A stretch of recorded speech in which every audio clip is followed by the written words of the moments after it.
경제와 정보를 생생하게 전달해드리는 경제와이드 이슈엔 오늘도 다양한 소식 준비했습니다. 간밤에 뉴욕 증시는 상승으로 마감했죠. 네, 다우지수, S&P 500, 나스닥 모두 소폭으로 상승 마감했습니다. 오는 20일 취임식을 앞두고 있는 바이든 대통령 당선인이 현재 시간으로 14일이죠. 수조 달러 규모의 부양책 윤곽을 공개할 것이라고 예고를 했었는데 경기 부양책 기대감이 시장의 호재로 인식이 됐고요. 다만 미 10년물 국채 금리가 최근에 상승세를 나타내고 있다는 점에서 우려가 섞인 것 같습니다. 최근에 미 10년물 국채 금리 장중한 때 1% 이상 오르면서 3월 이후 최고치를 기록하기도 했죠. 금리 상승이 가팔라지게 되면 이제 고성장 기술주들의 부담이 커질 수 있다는 우려는 여전한 것 같습니다. 네, 그런가 하면 우리 시장은 최근에 변동성이 굉장히 크게 움직이는 것 같아요. 네, 어제도 장중에 변동폭이 100포인트를 넘는 수준이었습니다. 이틀 연속 조정을 나타내는 모습이었는데요. 특히 어제장 한때는 3% 이상 하락하면서 3천선을 위협하기도 했습니다. 다만 오후 들어서 개인 투자자가 2조 원 넘게 순매수를 나타내면서 시장 낙폭을 줄이면서 마감이 됐습니다. 공포지수, 변동성 지수 또다시 사상 최고치를 기록하고 있습니다. 그만큼 현재 주식시장이 과열 구간이다라는 시각도 적지는 않은 것 같습니다. 불안정한 장세가 이어질 수 있다는 전망이 나오고 있는 상황이죠. 잠시 오늘장 전망 그리고 전략까지 세워보도록 하겠습니다. 그리고 이현승 기자, 문재인 대통령이 10년사에서 그 부동산 문제에 대해서 사과를 한 이후로 이제 25번째 대책에 어떤 내용이 담길지 굉장히 관심이 뜨거워지고 있죠. 네, 맞습니다. 최근 문재인 대통령을 비롯해서 당정에서 주택 공급 확대를 강조하고 나섰습니다. 그러자 그동안 규제로 수요를 억제했던 정책에서 공급에 초점을 맞추는 쪽으로 정책 기조가 바뀌는 게 아니냐는 추측이 흘러나오고 있는데요. 그러다 보니 시장에서는 다주택자 매물을 유도하기 위한 양도세 완화나 또 대규모 물량 공급이 가능한 재건축 규제 완화 등 이런 기대감들이 또 조금씩 나오고 있는 상황입니다. 하지만 정부가 쉽게 이 규제의 끈을 놓지 않을 것이라는 주장도 만만치 않은데요. 좀 더 자세한 부동산 관련 이슈엔 직설에서 짚어보도록 하겠습니다. 네, 그럼 먼저 기업 이슈부터 살펴보겠습니다. 장윤지 아나운서 소식 전해주시죠. 네, 장현재입니다. 개장 전 전일장 특징 업종 먼저 살펴보겠습니다.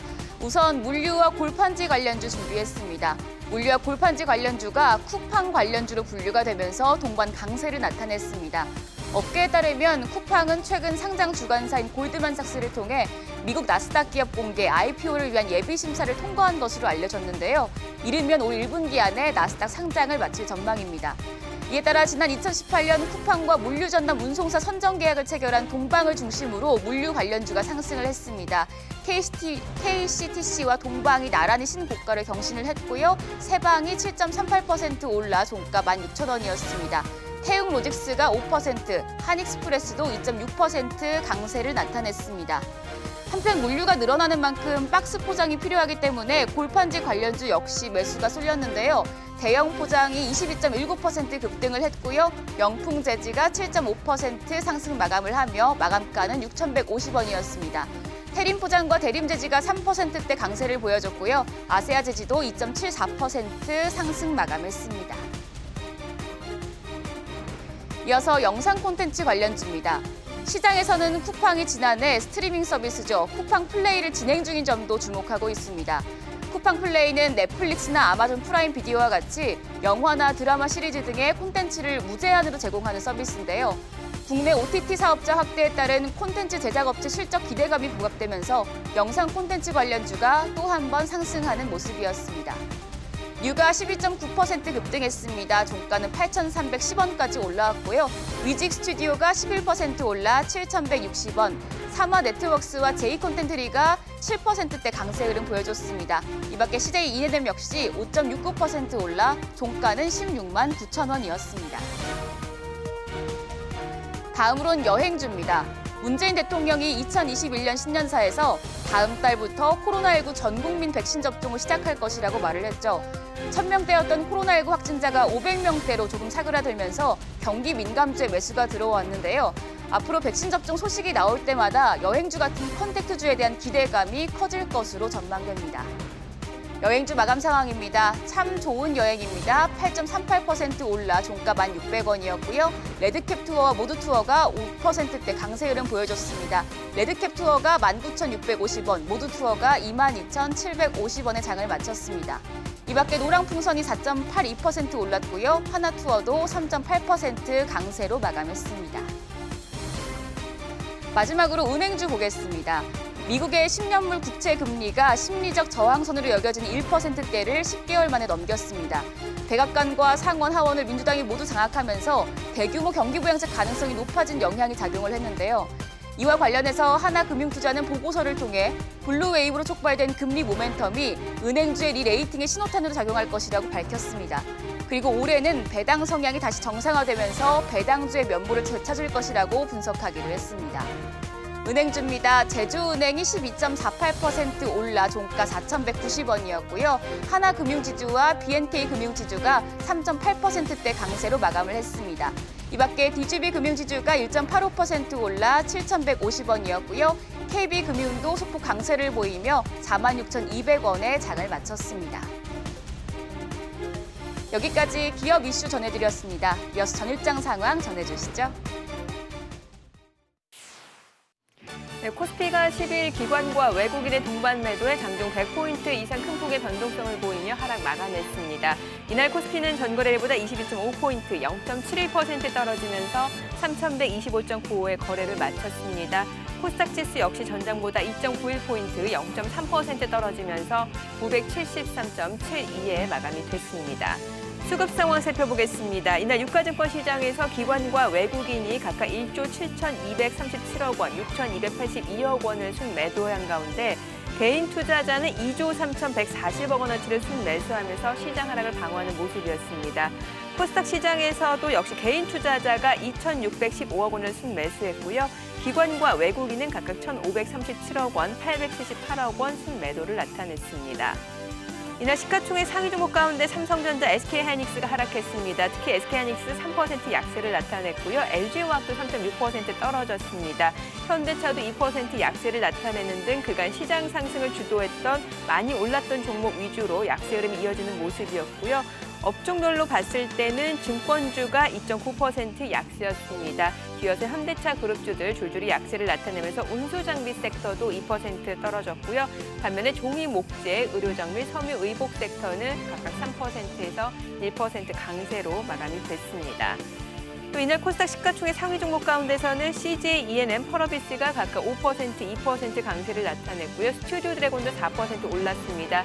반면에 셀트리온 헬스케어 내림세였고요. 셀트리온 제약은 0.7% 상승세, CGN 0.5% 오름세로 마감이 됐습니다. 에코프로비엠은 또 3% 약세로 마감이 됐습니다. 이날 서울 외환시장에서 원달러 환율입니다. 전거래일보다 2원 60전 상승하면서 달러당 1,099원 90전에 마감이 됐습니다. 네, 간밤 뉴욕 증시 마감 상황 그리고 전일장 국내 증시 상황 함께 체크해 보도록 하겠습니다. 안녕하세요. 안녕하세요. 네, 먼저 뉴욕 증시 좀 보도록 하겠습니다. 일단 3대 지수가 소폭 오름세로 마감이 됐습니다. 이제 추가 부양책 규모에 대한 기대감에 이제 시장은 올랐던 것 같은데 여전히 우려도 적지 않은 것 같아요. 뭐 지금 탄핵 소추안이 발의된 상황에서 이제 정치적 이슈가 좀 불안감이 맞물렸던 것 같아요. 정치적인 이슈는 요 근래는 사실 바이든이 당선에 거의 확정되다시피 하면서 좀 누그러드는 모습은 있지만 지금 새롭게 올라오는 좀 리스크라고 볼 수가 있는 게 이제 국채금리, 그러니까 네. 미국의 10년물 장기 국채금리인데 이게 보통 이제 모기지나 아니면 자동차 대출에 많이 연동이 되기 때문에 이게 경기 회복이냐 아니면은 자산 매입을 좀 테이퍼링을 빠르게 하느냐 그 차이인데. 저는 시장에서 이런 얘기들은 나옵니다. 만약에 이게 금리가 빨리 올라갔을 경우에는 지금까지 유동성을 푼 것을 다시 좀 축소시키는 리스크가 있지 않을까. 너무 빨리 하는 것이 아니냐. 근데 일각에서 나오는 부분들이지만은 저는 크게 일단 결론적인 부분부터 말씀드리면은 너무 걱정은 안 하셔도 될 것 같다라고 말씀은 드리고 싶습니다. 그 이유가 이제 FOMC 12월 의사록을 잘 보시면은 그 모든 연준 위원이 현 수준의 자산 매입에 모두 다 동의를 했었거든요. 그러면은 과연 이렇게 동의를 한 상황에서 확 바꿔서 테이퍼링을 할까라는 의구심은 있거든요. 그러면은 지금 국채 금리가 상승하는 부분들은 어떻게 보면은 경기가 회복되는 또 다른 해석일 수도 있거든요. 그러면은 여기서 우리가 좀 찾아봐야 되는 힌트들은 지금 경기가 회복이 되는 거는 맞구나라고 좀 보시면 될 것 같습니다. 오히려 이게 10년물 국채 금리가 상승을 하게 되면은 시중 금리가 올라갈 것이다 이렇게 우려하기보다는 오히려 경기 회복 신호구나 이렇게 긍정적으로 받아들이는 게 보다 좋다라는 말씀이신 거고 일단 은행주 얘기도 좀 해볼게요. 사실 다우지수가 좀 소폭 올랐던 게 이제 뭐 골드만삭스라든지 JP모건 체이스, 뱅크 오브 아메리카 이 금융주가 이제 금리 인상 기대로 좀 오른 감이 있잖아요. 이거는 어떻게 봐야 될까요? 뭐 당연히 이렇게 금리가 상승을 하게 되면은 뭐 우리나라도 같이 연동이 되겠죠. 왜냐면은 뭐 미국이 예를 들어서 뭐 1% 금리를 주는데 우리가 뭐 기준금리가 0.5%면은 당연히 미국 쪽으로 안전하니까 더 갈 수밖에 없기 때문에 우리도 같이 올라가는 부분들이 있으면서 국내 은행주들, 금융주들도 상승하는 부분들은 있습니다. 어제 거기서 이제 시장이 많이 떨어졌을 때도 견조하게 올라가더라고요. 그렇죠. 방어를 해주는 부분들도 있었는데 그 이유들이 이제 님이라는 지표, 그러니까 이게 금리가 상승을 하게 되면은 은행들이 먹을 수 있는 마진율이 좀 커지기 때문에 거기서 네네. 수익이 좀 개선된다라고 좀 보시면 될 것 같은데, 그러니까 여기서 뭐 미국도 비슷합니다. 이렇게 금리가 상승을 하게 되면은 뭐 마진에 대한 부분들. 이런 부분들이 사실 개선된다라는 좀 욕구들이 있기 때문에 은행주들은 사실 금리가 상승할 때는 실적이 좋아지는 부분들은 있습니다만 과연 이게 속도의 차이다라는 거죠. 지금 네. 10년물 금리가 예를 들어 지금 뭐 연초 대비해서 지금 20bp 정도, 그러니까 0.2% 정도 상승을 했는데 여기서 속도가 얼마만큼 빠를 것이냐 그러면은 완만하게 쭉 올라갈 것이다라고 하면은 경기 회복과 같이 올라간다라고 했을 때는 좀 안정적으로 정상화되는 부분들은 있는데 네. 만약에 이 상승 속도가 좀 빨라진다라고 하면은 그거는 좀 우려를 해야 될 것 같습니다. 그러니까 중요한 거는 올라가면은 경기 회복의 신호인데 이게 얼마만큼 경제 회복과 맞춰지느냐, 즉 타이밍의 싸움이다라는 거죠. 그래서 그 부분을 좀 참고를 하시면 좋을 것 같습니다. 네. 자, 그리고 테슬라 얘기도 좀 해봐야 될 것 같아요. 고공행진을 이어가던 테슬라가 전일에는 주가 좀 떨어지더니 간밤에 또다시 올랐습니다. 근데 장중 변동폭이 굉장히 컸어요. 일단 7%까지 올랐다가 또 상승폭을 줄이면서 마감이 됐는데 뭐 테슬라뿐만이 아니라 보게 되면 중국 전기차 업체입니다. 샤오펑 주가 많이 급등했고 최근에 또 니오 주가도 많이 올라가고 있거든요. 그러니까 이 중국에서 지금 테슬라가 모델 Y를 출시하면서 이제 인도를 시작하게 되는데 저는 샤오펑이나 리오토나 아니면은 니오가 대표적인 중국의 전기차라고 볼 수가 있는데 판매량으로 봤을 때는 테슬라 이 세 개의 회사를 모두 다 합쳐도 테슬라의 뭐 10% 정도는 따라올 수 있지만 그 이상은 못 따라오고 그러면은 지금 얼마 전에 이제 웨일라이, 그러니까 니오 전기차 회사인 니오의 수장 윌리엄 리가 블룸버그에서 좀 인터뷰한 부분들이 있었는데 네네. 테슬라가 중국에서 가격 인하를 쉽게 하지 못할 것이다라고 예측을 했었습니다. 근데 그때 전문가들도 많이 그랬었고 근데 일론 머스크가 보란 듯이 연초에 가격을 30% 인하를 해버렸거든요. 네. 그래서 이 저격이 무엇이냐면은 모델 Y를 30% 인하를 했었는데 이 저격이 니오의 주력 경쟁 차종이라는 거죠. 그 가격과 비교를 했을 때는 무조건 적용을 했다라고 볼 수밖에 없는데 니오를 거의 죽이겠다라는 심보로 네. 이렇게 인하를 한 건데 그 당시에 이제 거의 사전 예약이 하루에 8만 대 정도 이루어졌었고 네. 뭐 모델 Y를 보기 위해서 뭐 인산인해를 잃었다 이런 얘기도 있는데 모델 Y가 이렇게 출시된다라고 했을 때는 중국 시장을 니오랑 샤오펑 그다음에 리오토가 살아남을 수 있을까라는 좀 의구심은 있거든요. 왜냐면은 경쟁이 안 되기 때문에. 예. 그래서 이 대량 생산 체제를 구축한 테슬라는 중국 시장에서, 그러니까 아시아 시장에서 전기차 시장을 계속적으로 확장해 나가지 않을까라고 좀 보시면 될 것 같습니다. 그럼 테슬라 주가는 조금 더 갈 수 있다라고 보시는 거네요.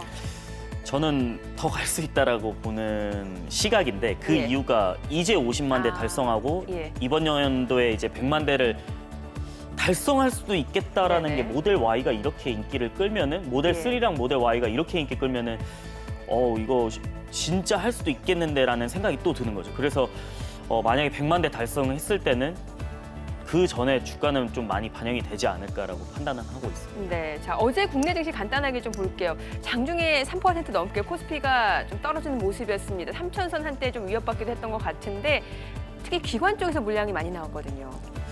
그러니까 기관이 요즘에 가장 많이 나오는 게 이제 금융투자 쪽인데 금융투자는 이제 보통 우리가 알고 있는 뭐 PI, 자기자본 투자, 그러니까 증권사에 있는 자본을 갖다가 투자를 해서 하는데 이게 좀 절대 수익을 추구를 하다 보니까 내가 만약에 지수가 확 갑자기 급등을 하게 되면은 빨리 먹고 나와야겠다는 아. 욕구가 강하기 때문에 그 부분에서 매물이 많이 쏟아져 나오는 부분들이 있는데 금융투자가 이렇게 많이 쏟아냈을 때 받아주는 거는 개인이었거든요. 그렇죠. 그러면 개인이 지금 실탄이 더 없느냐 훨씬 더 많거든요. 전일에 4조 원 넘게 매수하더니 그쵸. 어제는 또 2조 원 넘게 순매수를 보여주더라고요. 그러니까 거의 뭐 7조 원 이상 예. 순매수해주는 모습을 보여주고 있는데 저는 이 개인 투자자들의 자금이 지금은 이제 예전과는 다르다. 그러니까 무시할 수는 없다라고 판단을 하고 있기 때문에 기관 쪽에서 물량이 나오더라도 지수 방어를 해주는 개인들이 있기 때문에 저는 충분히 이 유동성으로 방어가 충분히 되지 않을까라고 판단을 하고 있습니다. 네, 알겠습니다. 자, 오늘 양시장 보합 출발 예상되고 있습니다. 저희 잠시 후 동시효과 상황 그리고 전략으로 돌아오겠습니다.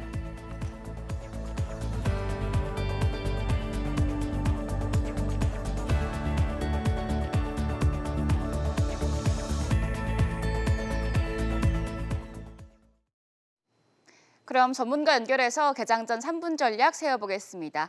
유안타증권 유동원 글로벌 자산배분 본부장 전화로 연결돼 있습니다. 본부장님 안녕하세요. 네, 안녕하십니까. 네, 지금 뉴욕 증시가 강보합으로 마감을 했습니다. 바이든 대통령 당선인이 오는 14일에 수조 달러 규모의 부양책 윤곽을 공개할 것이라고 예고를 해서 이 경기 부양책에 대한 기대감이 커졌습니다만 지금 계속해서 오르고 있는 국채 금리가 부담으로 작용을 했는데요. 오늘 국내 증시 미국의 분위기 이어받을 수 있을지 궁금합니다. 네, 기본적으로 지금 시장은 정책에 많이 휘둘리는 그런 상황입니다. 계속해서 트럼프 대통령 탄핵 관련된 이슈가 불확실성으로 자리 잡고 있고요. 네. 그 가운데서 또 경기 부양책에 대한 기대치가 만들어지고 있습니다. 그렇다 보니까 지금 시장 자체를 보시면은 경기 부양책이나 정부 정책에 대한 기대치를 높이는 그런 업종들은 상승을 하고 반면 좀 부정적인 방향이 이어질 수 있을 만한 업종은 하락을 하는 모습 보여주고 있습니다. 예를 들어서 중소형주들의 큰 폭 상승이라든지 신재생 에너지 관련 업종들의 상승이라든지 이런 부분은 이제 바이든 정권이 계속적으로 지지하고 부양하려고 하는 부분이 되겠고요. 네. 오히려 트럼프 대통령의 탄핵 이슈가 있으니까 정치적 불확실성이 대형주나 기술주에는 악영향을 좀 미치고 있는 그런 상황이 되겠습니다. 특히 이번에 SNS 업종 관련돼서 대형 기술주가 좀 성장에 대한 의구심이 만들어지면서 그런 조정이 일어났다라고 보고 있습니다. 하지만 결국은 부양 정책이 경기 부양책으로 이어질 것이고 경기 부양책이 경기 회복과 이어지면 결국은 시장을 상승할 수 있는 어떤 펀디멘탈적인 긍정적인 시그널들이 나올 거라고 예상을 하고 있습니다. 그래서 시장 방향 자체는 상승 추세일 거라고 생각하고요. 네.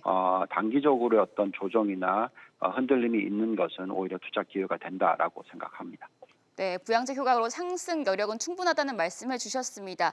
일단 어제 코스피를 보자면 개인과 기관의 역대급 공방이 이어졌는데 결국엔 하락 마감을 했습니다. 차익 실현 매물의 하방 압력을 견디지 못했다는 시장의 분석이 나오고 있는데요. 지금 업종별 차별화가 이뤄지고 있는데 오늘장에서 관심 가져볼 업종 어떤 게 있을까요? 네. 글쎄요. 제가 볼 때는 개인들이 훨씬 더 힘이 센 것 같습니다. 네. 시장이 큰 폭으로 하락을 한 거를 많이 회복해서 끝냈고요. 또 그 전날은 다시 또 개인들이 4조 원 이상 사는 그런 모습 보여줬었고 지금 이틀 연속으로 6조 7천억 원. 여기에 그랬는데도 불구하고 고객 예탁금은 자그마치 72조로 올라섰습니다. 네. 단 하루 만에 거의 5조 원이 들어왔고요. 그러니까 이런 식의 어떤 자금 흐름을 생각을 한다면 아무리 기관이 매도를 한다 하더라도 지금 현재 공매도가 풀려 있지 않은 상황에서 매도 물량은 한계가 있고요. 또 목요일 날 옵션 만기일까지의 어떤 그런 공방이라고 생각을 하고 그게 지나고 나면은 어쩔 수 없이 시장은 또 다시 상승하는 그런 환경이 될 거라고 예상을 합니다. 특히 개인 자금의 규모가 지금 상상을 초월하고 있는 상황이기 때문에 또 개인들이 지금 투자를 하는 종목들이 우리가 흔히 얘기하는 펀드멘탈이 뒷받침되는 그런 기업들이기 때문에 네. 계속해서 그런 쪽에 관심을 가지셔야 되고 그런 기업들은 당연히 반도체 그리고 또 신재생 에너지 그리고 전기차 이런 쪽에 대부분의 지금 매수기가 쏠리고 있기 때문에 또 펀디멘탈도 좋아지는 것이 확연하게 보이고 있기 때문에 이런 업종에 초점을 맞추시는 게 중요할 것 같습니다. 네, 알겠습니다. 본부장님, 지금 코스피가 3,000시대를 맞이했지만 공포지수가 사상 최고치로 높아진 만큼 이슈 하나하나에 민감하게 작용을 할 것 같은데요. 오늘장 대응 전략은 어떻게 세우는 게 좋을까요? 네, 많은 분들이 지금 3월 15일 날 공매도 관련해서 이제 재개를 할 거다라는 부분에 있어서의 의구심을 가지고 계십니다. 그래서 어쨌든 3월 15일까지는 아직까지 몇 개월이 남아 있으니까 그런 부분을 감안했었을 때는 시장은 계속 상승을 하겠지만 공매도가 재개가 되면 이때부터는 좀 큰 폭의 하락이 있지 않을까라는 걱정들을 하시는데요. 네. 이번에 며칠 동안의 개인 투자자들의 순매수를 보고 있으면 방향성도 좋고 또 매수 대기 자금도 굉장히 높은 것 같기 때문에 공매도를 섣불리 하기가 상당히 어려워지는 시장이라 생각이 듭니다. 그래서 결국 일시적인 어떤 단기적인 변동성을 가지고 올 수는 있겠으나 전체적인 추세는 펀디멘탈이 뒷받침되는 한 상승 추세를 이어갈 것이다라고 예상을 하고 있습니다. 그래서 지금처럼 어떤 약간의 변동성이 계속 이어지고 있고 큰 변동성이라고 할 수 있겠죠. 변동성이 이어질 때는 우리가 좋아하고 있는 업종들 전반 신이라고 해서 전기차, 반도체, 신재생 에너지 이런 쪽의 종목들은 조정이 일어나면 상당히 고맙게 생각을 하고 투자 기회로 삼을 필요가 있다라고 말씀을 드리겠습니다. 네, 알겠습니다. 말씀 잘 들었습니다. 유동원 본부장이었습니다. 지금까지 개장 전 3분 전략 세워봤습니다. 네, 지금 시각 8시 52분 향해 가고 있습니다. 오늘 양시장 출발 예상지수 살펴보도록 하죠. 오늘 코스피가 보합 출발 예상되고 있습니다. 예상 체결지수 3,126포인트고요. 코스닥도 역시 강보합 출발 예상되고 있습니다. 975.6포인트로 예상 체결지수 기록이 되고 있습니다. 시가총액 상위 종목 예상 체결가 확인해 보겠습니다. 삼성전자 어제 오후 들어 개인 투자자 매수세가 많이 유입이 되면서 낙폭을 좀 줄이면서 마감이 됐었는데요. 호가 상황에서는 지금 0.7%가량 또다시 하락 출발 예상되고 있습니다. 예상 체결가 89,900원이고요. SK하이닉스 어제 많이 떨어졌었죠. 오늘 일부 되돌림 반등이 좀 예상되고 있습니다. 0.39% 반등 출발 예상되면서 예상 체결가 129,500원이고요. LG화학 소폭 하락 출발 예상되고 있습니다. 삼성전자 우선주 0.5% 내림세 예상되고 있고요.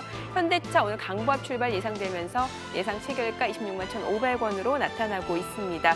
자, 그리고 어제 국내 증시에서도 금융주가 시장 대비 견조하게 상승세로 마감이 됐었고요. 간밤 뉴욕 증시에서도 금융주 아무래도 이제 금리 상승에 대한 기대감으로 금융주가 많이 올랐는데 오늘 호가 상황도 나쁘지 않습니다. 지금 신한지주가 1.5% 강세가 예상이 되고 있습니다. 예상 체결가 33,600원이고요. 하나금융지주 최근에 외국인과 기관 러브콜이 이어지고 있는 종목인데 오늘 2% 강세가 예상되고 있습니다. 예상 체결가 39,950원이고요. 우리금융지주, 기업은행 그리고 KB금융까지도 각각 1% 내외의 강세가 예상이 되고 있습니다.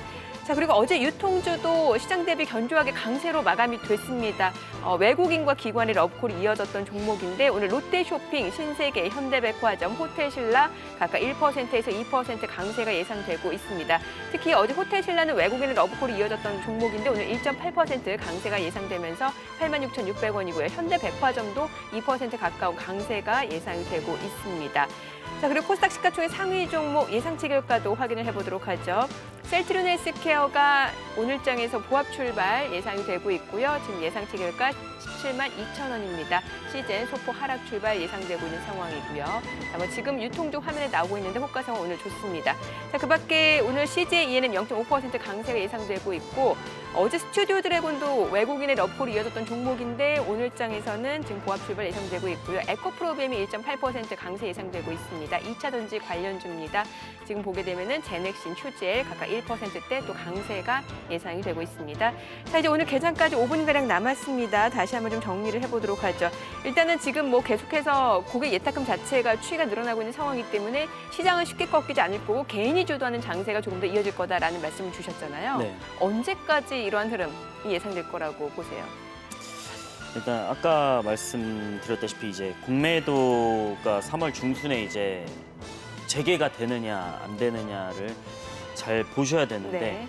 재개가 된다라고 했을 때는 당연히 증시가 꺾일 수 있는 명분이 있기 때문에 그 부분은 유의를 하셔야 될 것 같습니다. 그 중에서도 내가 만약에 이 리스크를 좀 피해야겠다라고 하면은 신용잔고가 높거나 예. 아니면 대차력 거래가 많이 일어나는 종목들 좀 피하셔야 되고 그리고 좀 재무적으로 좀 안 좋은 종목들도 좀 피하셔야 될 것 같고 근데 쉽지는 않을 것 같습니다. 만약에 그러니까 제가 쉽게 말씀드리면은 공매도가 이 금지가 연장될 수 있는 가능성도 보고 있는 게 4월 7일에 그러니까 서울이랑 부산에 보궐선거가 있기 때문에 여당에서는 지금 개인 투자자분들이 정말 많잖아요. 그러니까 그렇죠. 주식 투자하시는 분들이.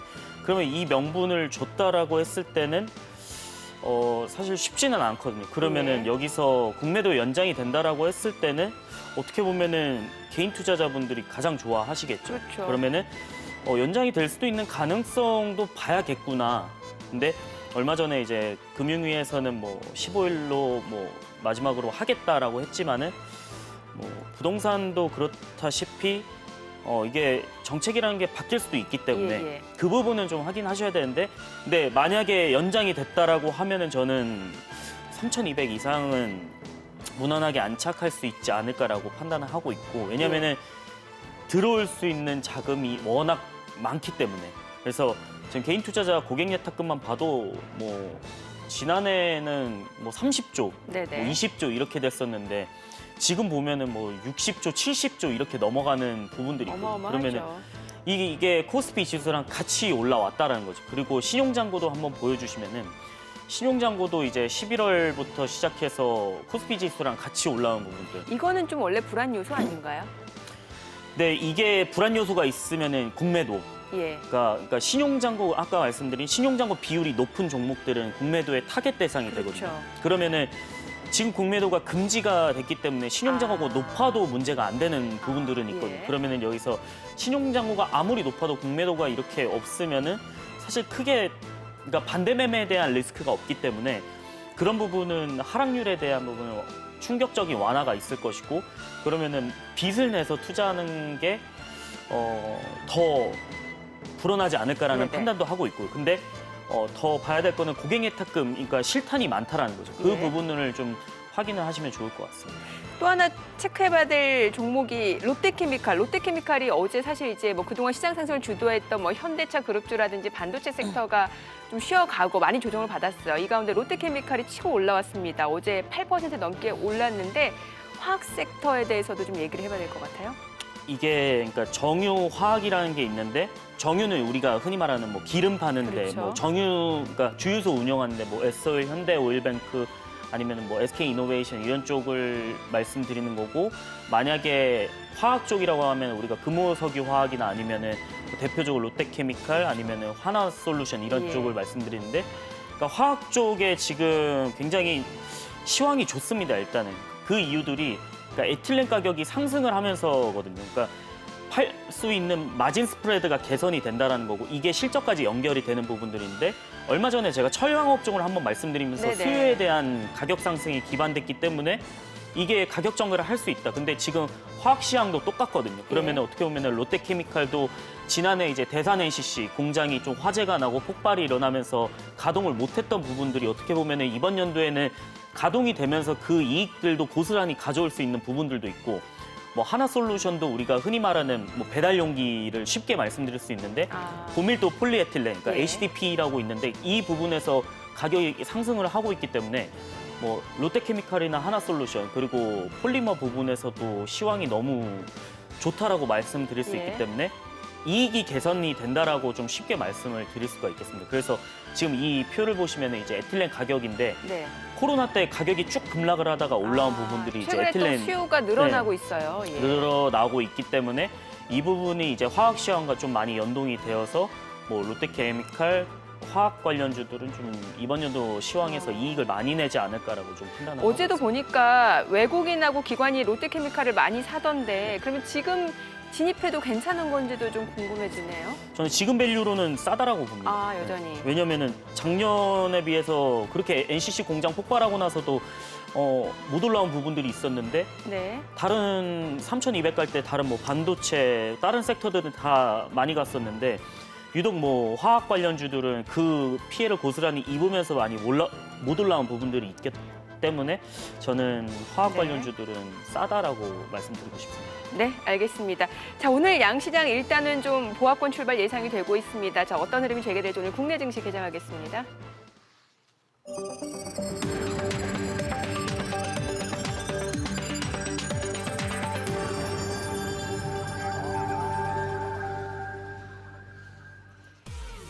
네, 1월 13일 수요일 개장이 됐습니다. 자, 어제 시장 보셨던 분들은 굉장히 많이 놀라셨을 것 같아요. 장중 변동폭이 굉장히 컸습니다.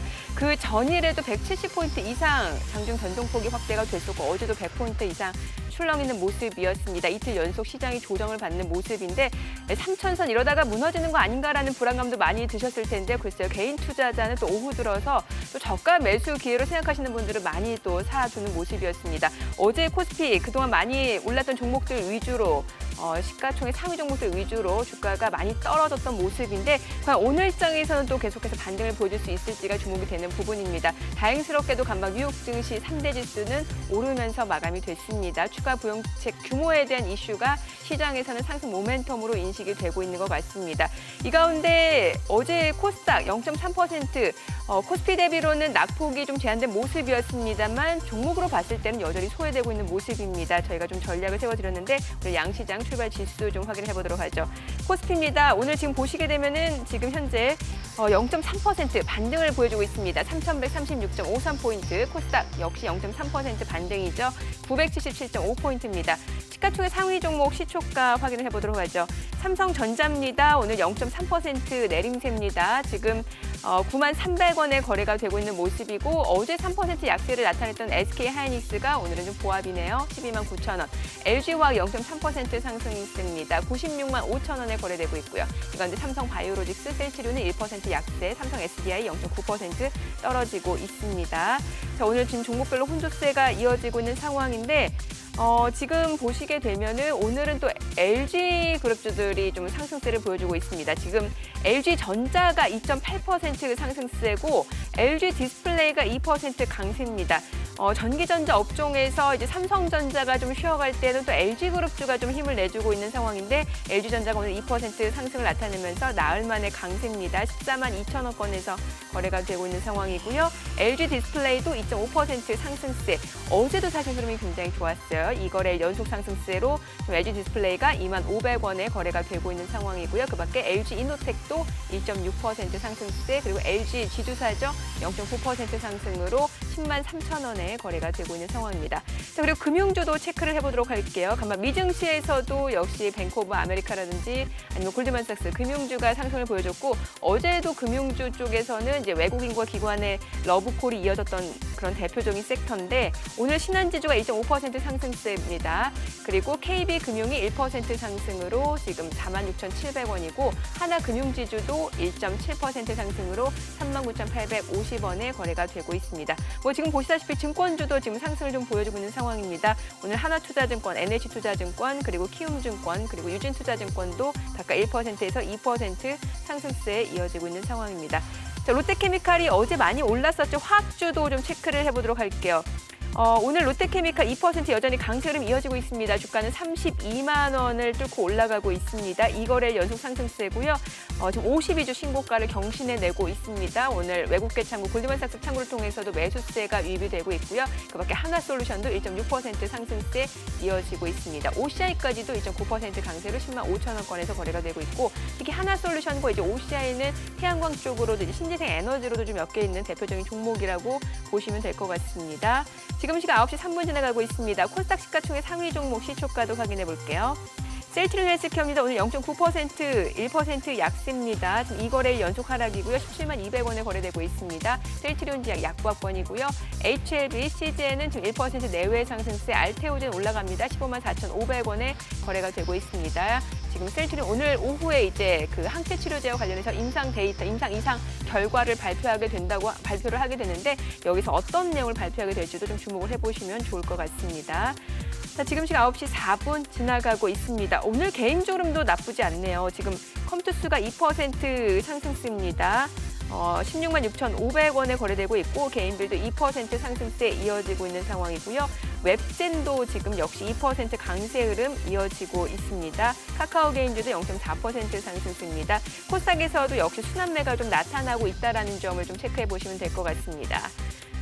오늘 수급 상황을 좀 확인해 보도록 하겠습니다. 오늘 유가증권 시장에서 개인 투자자 순매수 기조 이어지고 있습니다. 현재 879억 원 매수 우위고요. 외국인은 981억 원 매도 우위입니다. 기관은 소폭 순매수입니다. 81억 원 매수 우위를 나타내고 있습니다.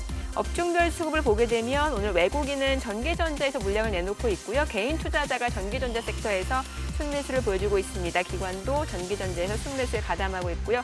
기관 운수장비에서 소폭 순매수 보여주고 있고 개인 투자자는 오늘 의약품과 유통 섹터에서 매수 우위 나타내고 있는 상황입니다.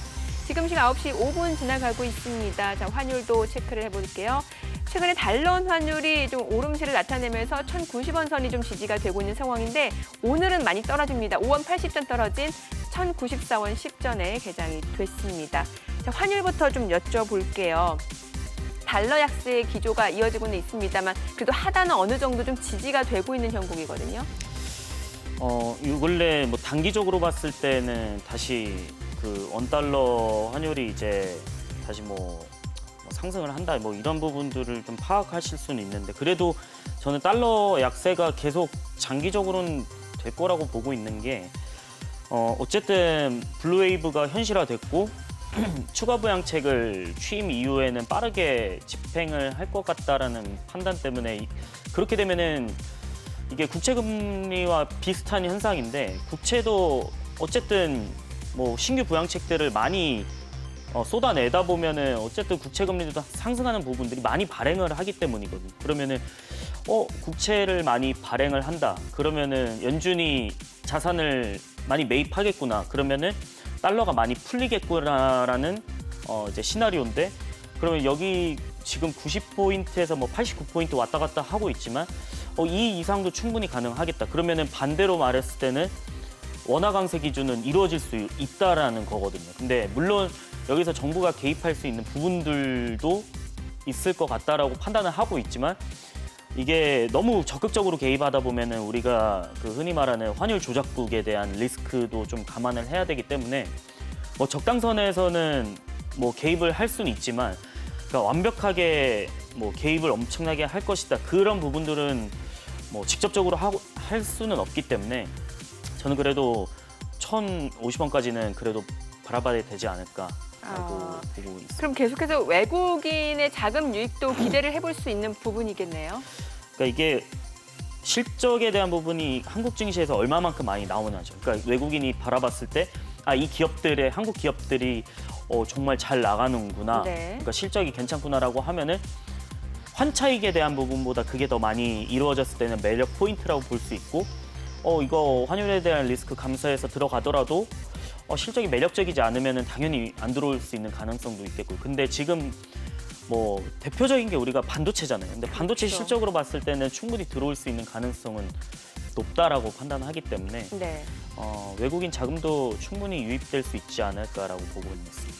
오늘 전기전자 섹터에서 LG그룹 흐름이 굉장히 좋아요. 특히나 LG 디스플레이가 굉장히 탄력적으로 올라가는데 4.5% 상승세입니다.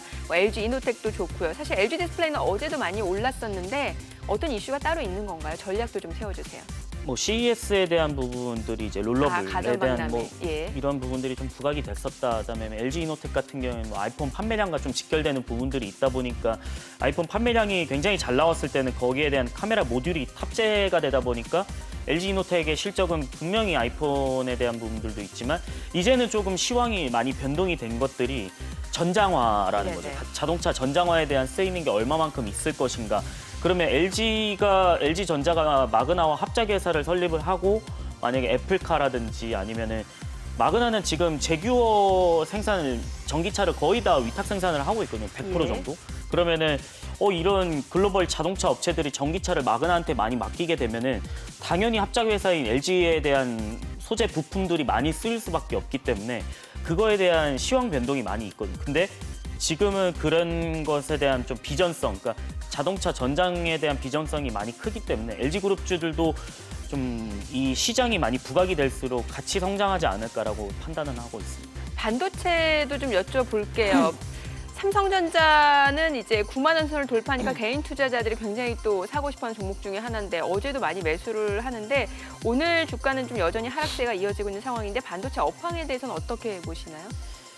저는 정말 좋다라고 보고 있는 게 네. 지금 그러니까 이게 파운드리 사업과 메모리 사업하고 좀 떼어내서 보시면 될 것 같은데 메모리 사업은 이제 디램 가격에 대한 시황으로 많이 변동이 되는 부분들이 있고 그렇죠. 아직까지 캐시카우 역할을 하는 부분들이 있는데 영업이익이 잘 나오고 디램 가격이 좀 안정화됐고 다시 하락한 다음에 V자로 꺾이는 부분들, 상승하는 부분들이 있고 파운드리 사업에서 저는 삼성전자가 입지를 진짜 많이 다질 것이라고 보고 있는 게 아직까지 TSMC와 기술 격차는 분명히 있습니다. 네. 하지만 이제 인텔도 그렇고 글로벌 반도체 회사들이 삼성전자한테 수주를 많이 맡길 거다라고 보고 있는 게 대만은 그 지정학적인 리스크가 있거든요. 이게 네. 지역적인 리스크가 있거든요. 이게 뭐냐면 지진에 대한 리스크라는 거죠. 얼마 전에 이제 대만에 5.7 규모의 지진이 일어났을 때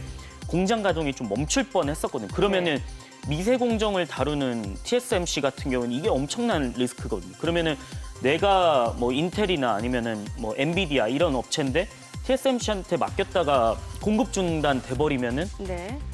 이거 굉장히 큰 리스크거든요. 그러면은 그러면 조금 나눠야겠다라는 생각이 많이 들 수도 있고요. 그럼 저는 삼성전자가 가진 거는 이 TSMC를 뺏어올 수 있는 부분들이 명확하게 있다라고 판단하거든요. 근데 여기서 기술력만 좀 따라간다라고 했을 때는 파운드리 사업에서도 삼성전자는 부각을 많이 나타낼 거라고 판단을 하고 있기 때문에 저는 해가 거듭하면 할수록 대만의 TSMC는 네. 좀 많이 따라잡지 않을까라고 좀 보고 그럼 삼성전자 SK하이닉스 전략 좀 세워주세요.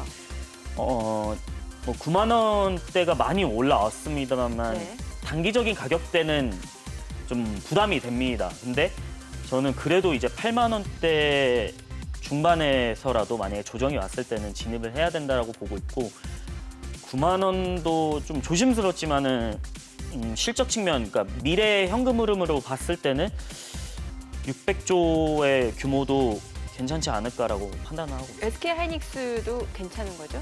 괜찮다라고 판단하고 있습니다. 지금 가격대도 괜찮은 건가요? SK하이닉스도 뭐 100조 정도거든요. 아, 어떻게 예. 보면은 100조인데 디램 시황을 봤을 때는 어쨌든 서버 구축을 많이 해야 되는 게 필요하고 그다음에 낸드 시장도 가격이 좀 안정화되는 부분을 봤을 때 하이닉스도 그래도 반도체 시황에서는 괜찮고 그래도 포트폴리오로 네네. 봤을 때는 삼성전자가 더 괜찮다라고 판단하고 있습니다. 은행주는 좀 포트폴리오에 담아둬야 되는 거 아니에요? 오늘 상승폭이 더 커지고 있는 상황인데 지금 금융주 보게 되면 KB금융하고 신한지주, 하나금융지주, 기업은행 지금 양봉이고 상승폭도 커지고 있고 어제부터 좀 올라가잖아요. 좀 담아둬야 되는 거 아니에요?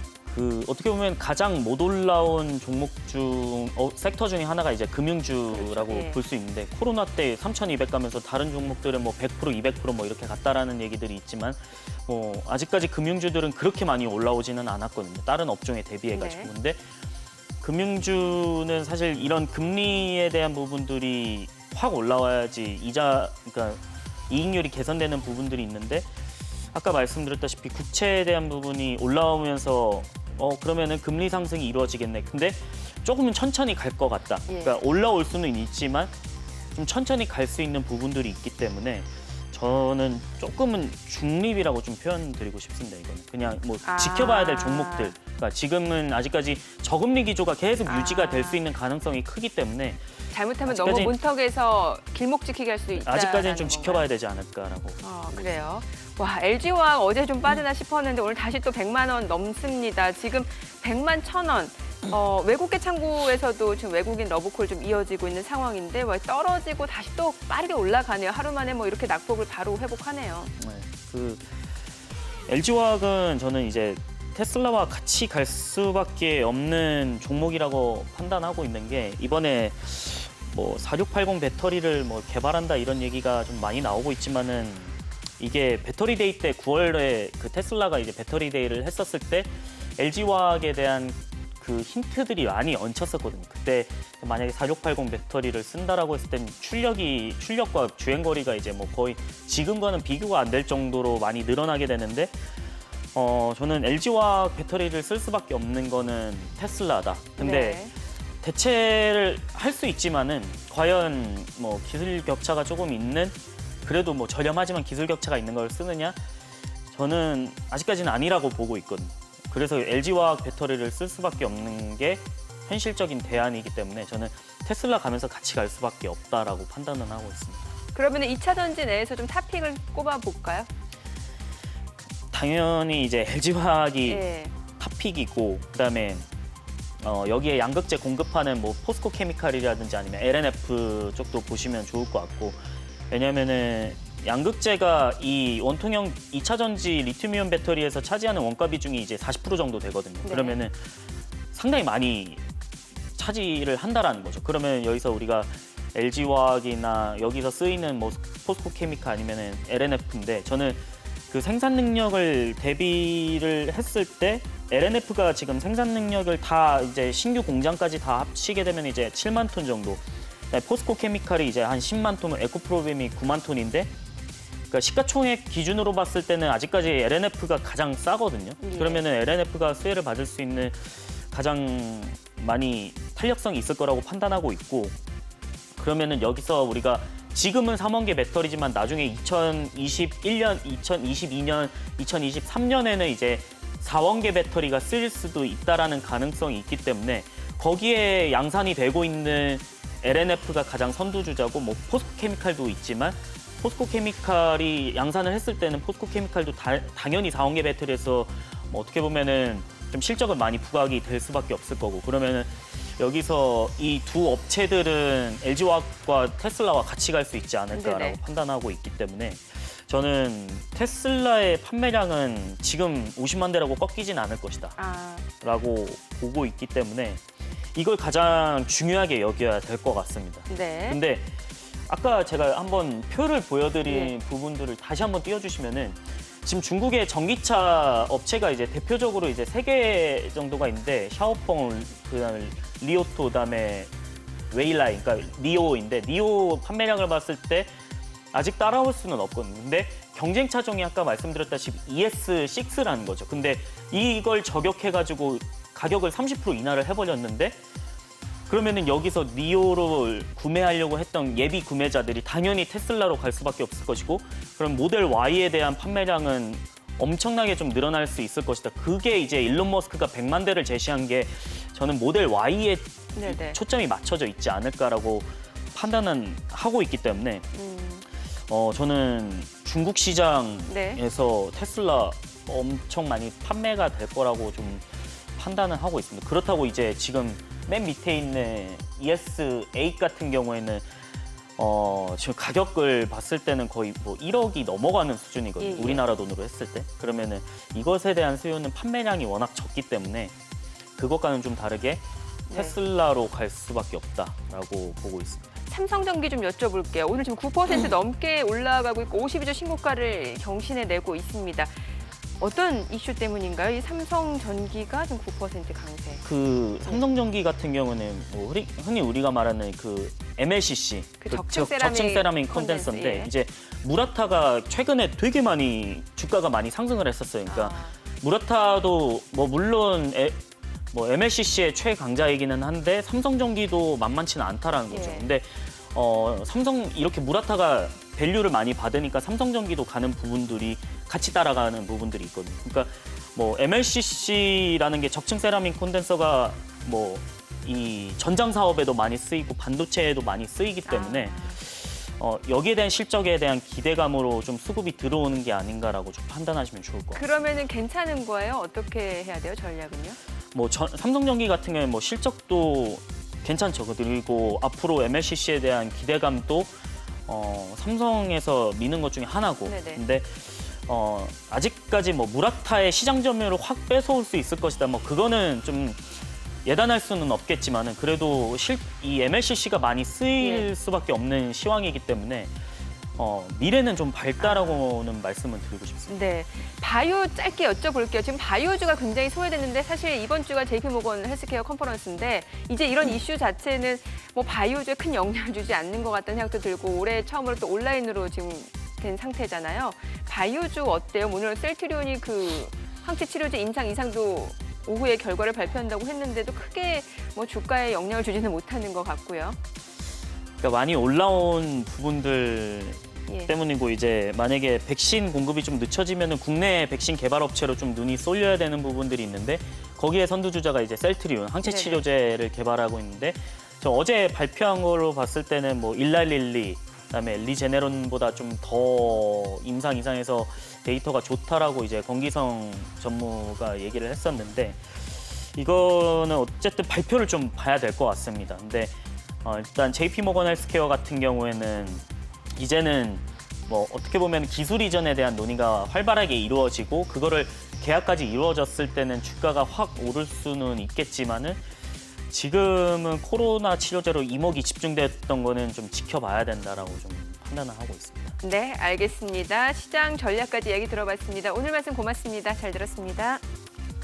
네, 지금 시각 9시 20분 지나가고 있습니다. 어제 외국인들 어떤 종목들 순매수했을까요? 외국인 순매수 상위 종목 현재 주가 상황 살펴보겠습니다. 어제 카카오, 롯데케미칼, 하나금융지주, 호텔신라, LG 순매수했는데 오늘 카카오도 상승세고요. 롯데케미칼도 올라갑니다. 하나금융지주 3% 강세입니다.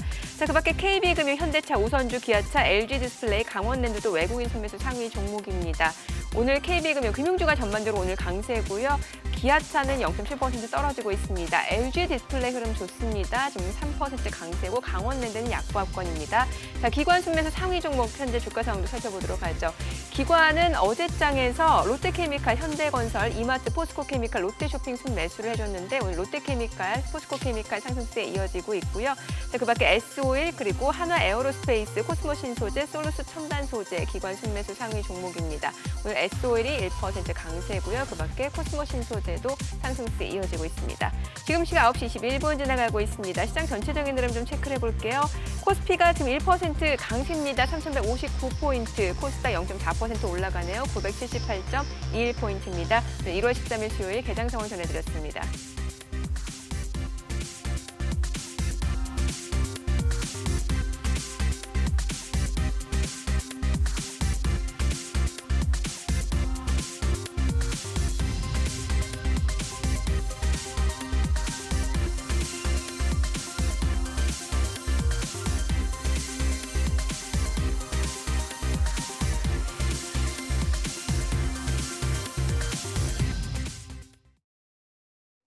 이슈의 흐름을 살펴보는 핫이슈 키워드 시간입니다.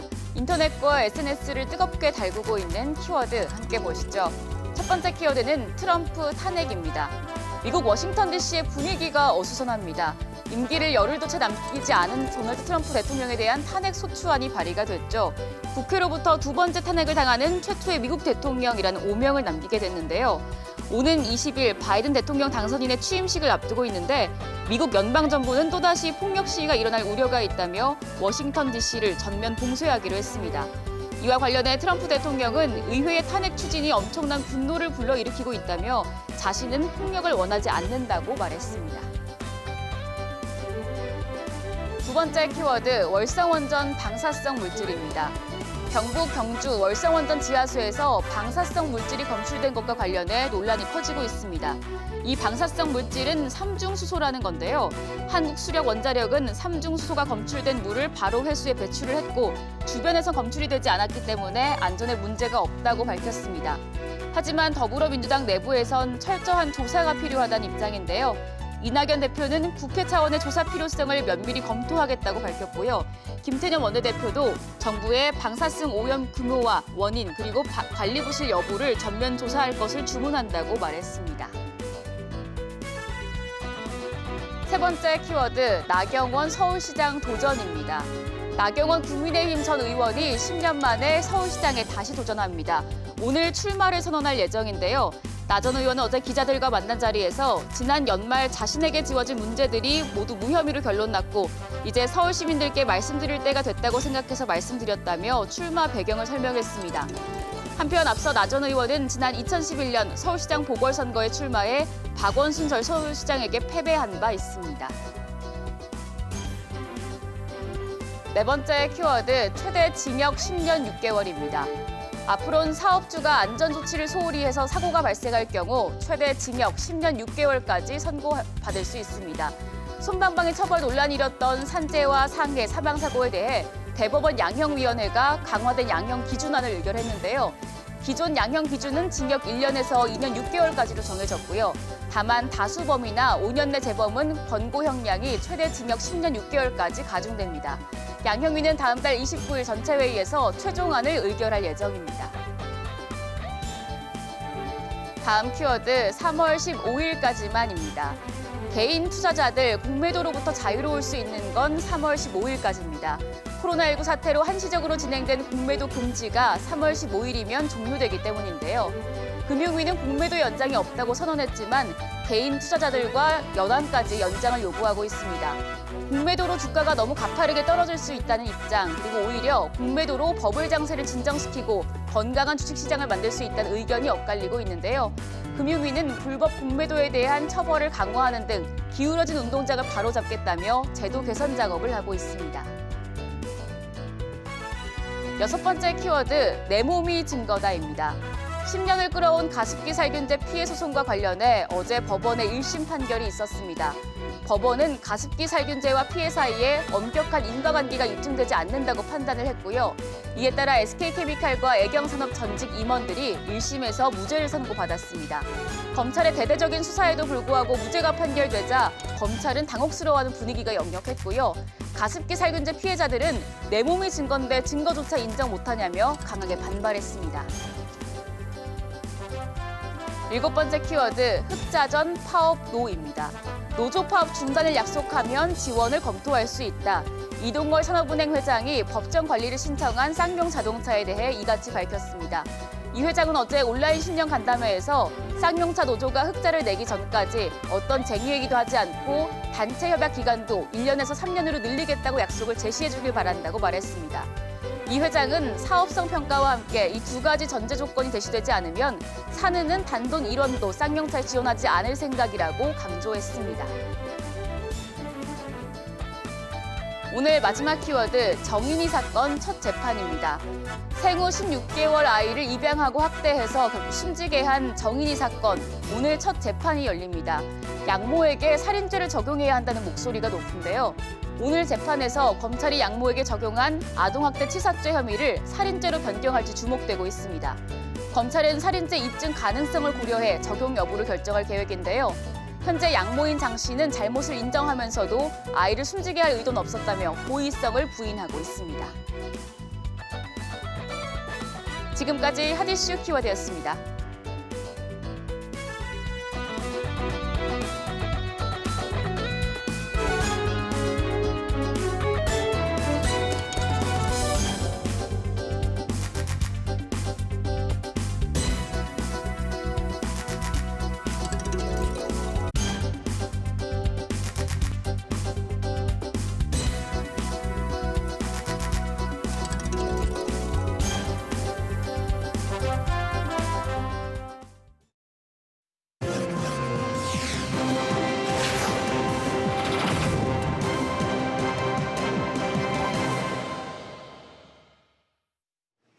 해법을 찾는 토론, 이슈엔 직설 시작하겠습니다. 문재인 대통령이 신년사에서 부동산 정책에 대해 처음으로 사과를 했습니다. 그러면서 주택 공급 확대의 중요성을 재차 강조했는데요. 정부가 그동안 규제를 통해서 집값을 잠재우려고 했던 기조에서 벗어나 공급 확대에 초점을 맞출 것이라는 전망이 나오고 있습니다. 조만간 예고된 25번째 부동산 정책에 과연 어떤 내용이 담겨야 할지 전문가들과 자세히 얘기 나눠보겠습니다.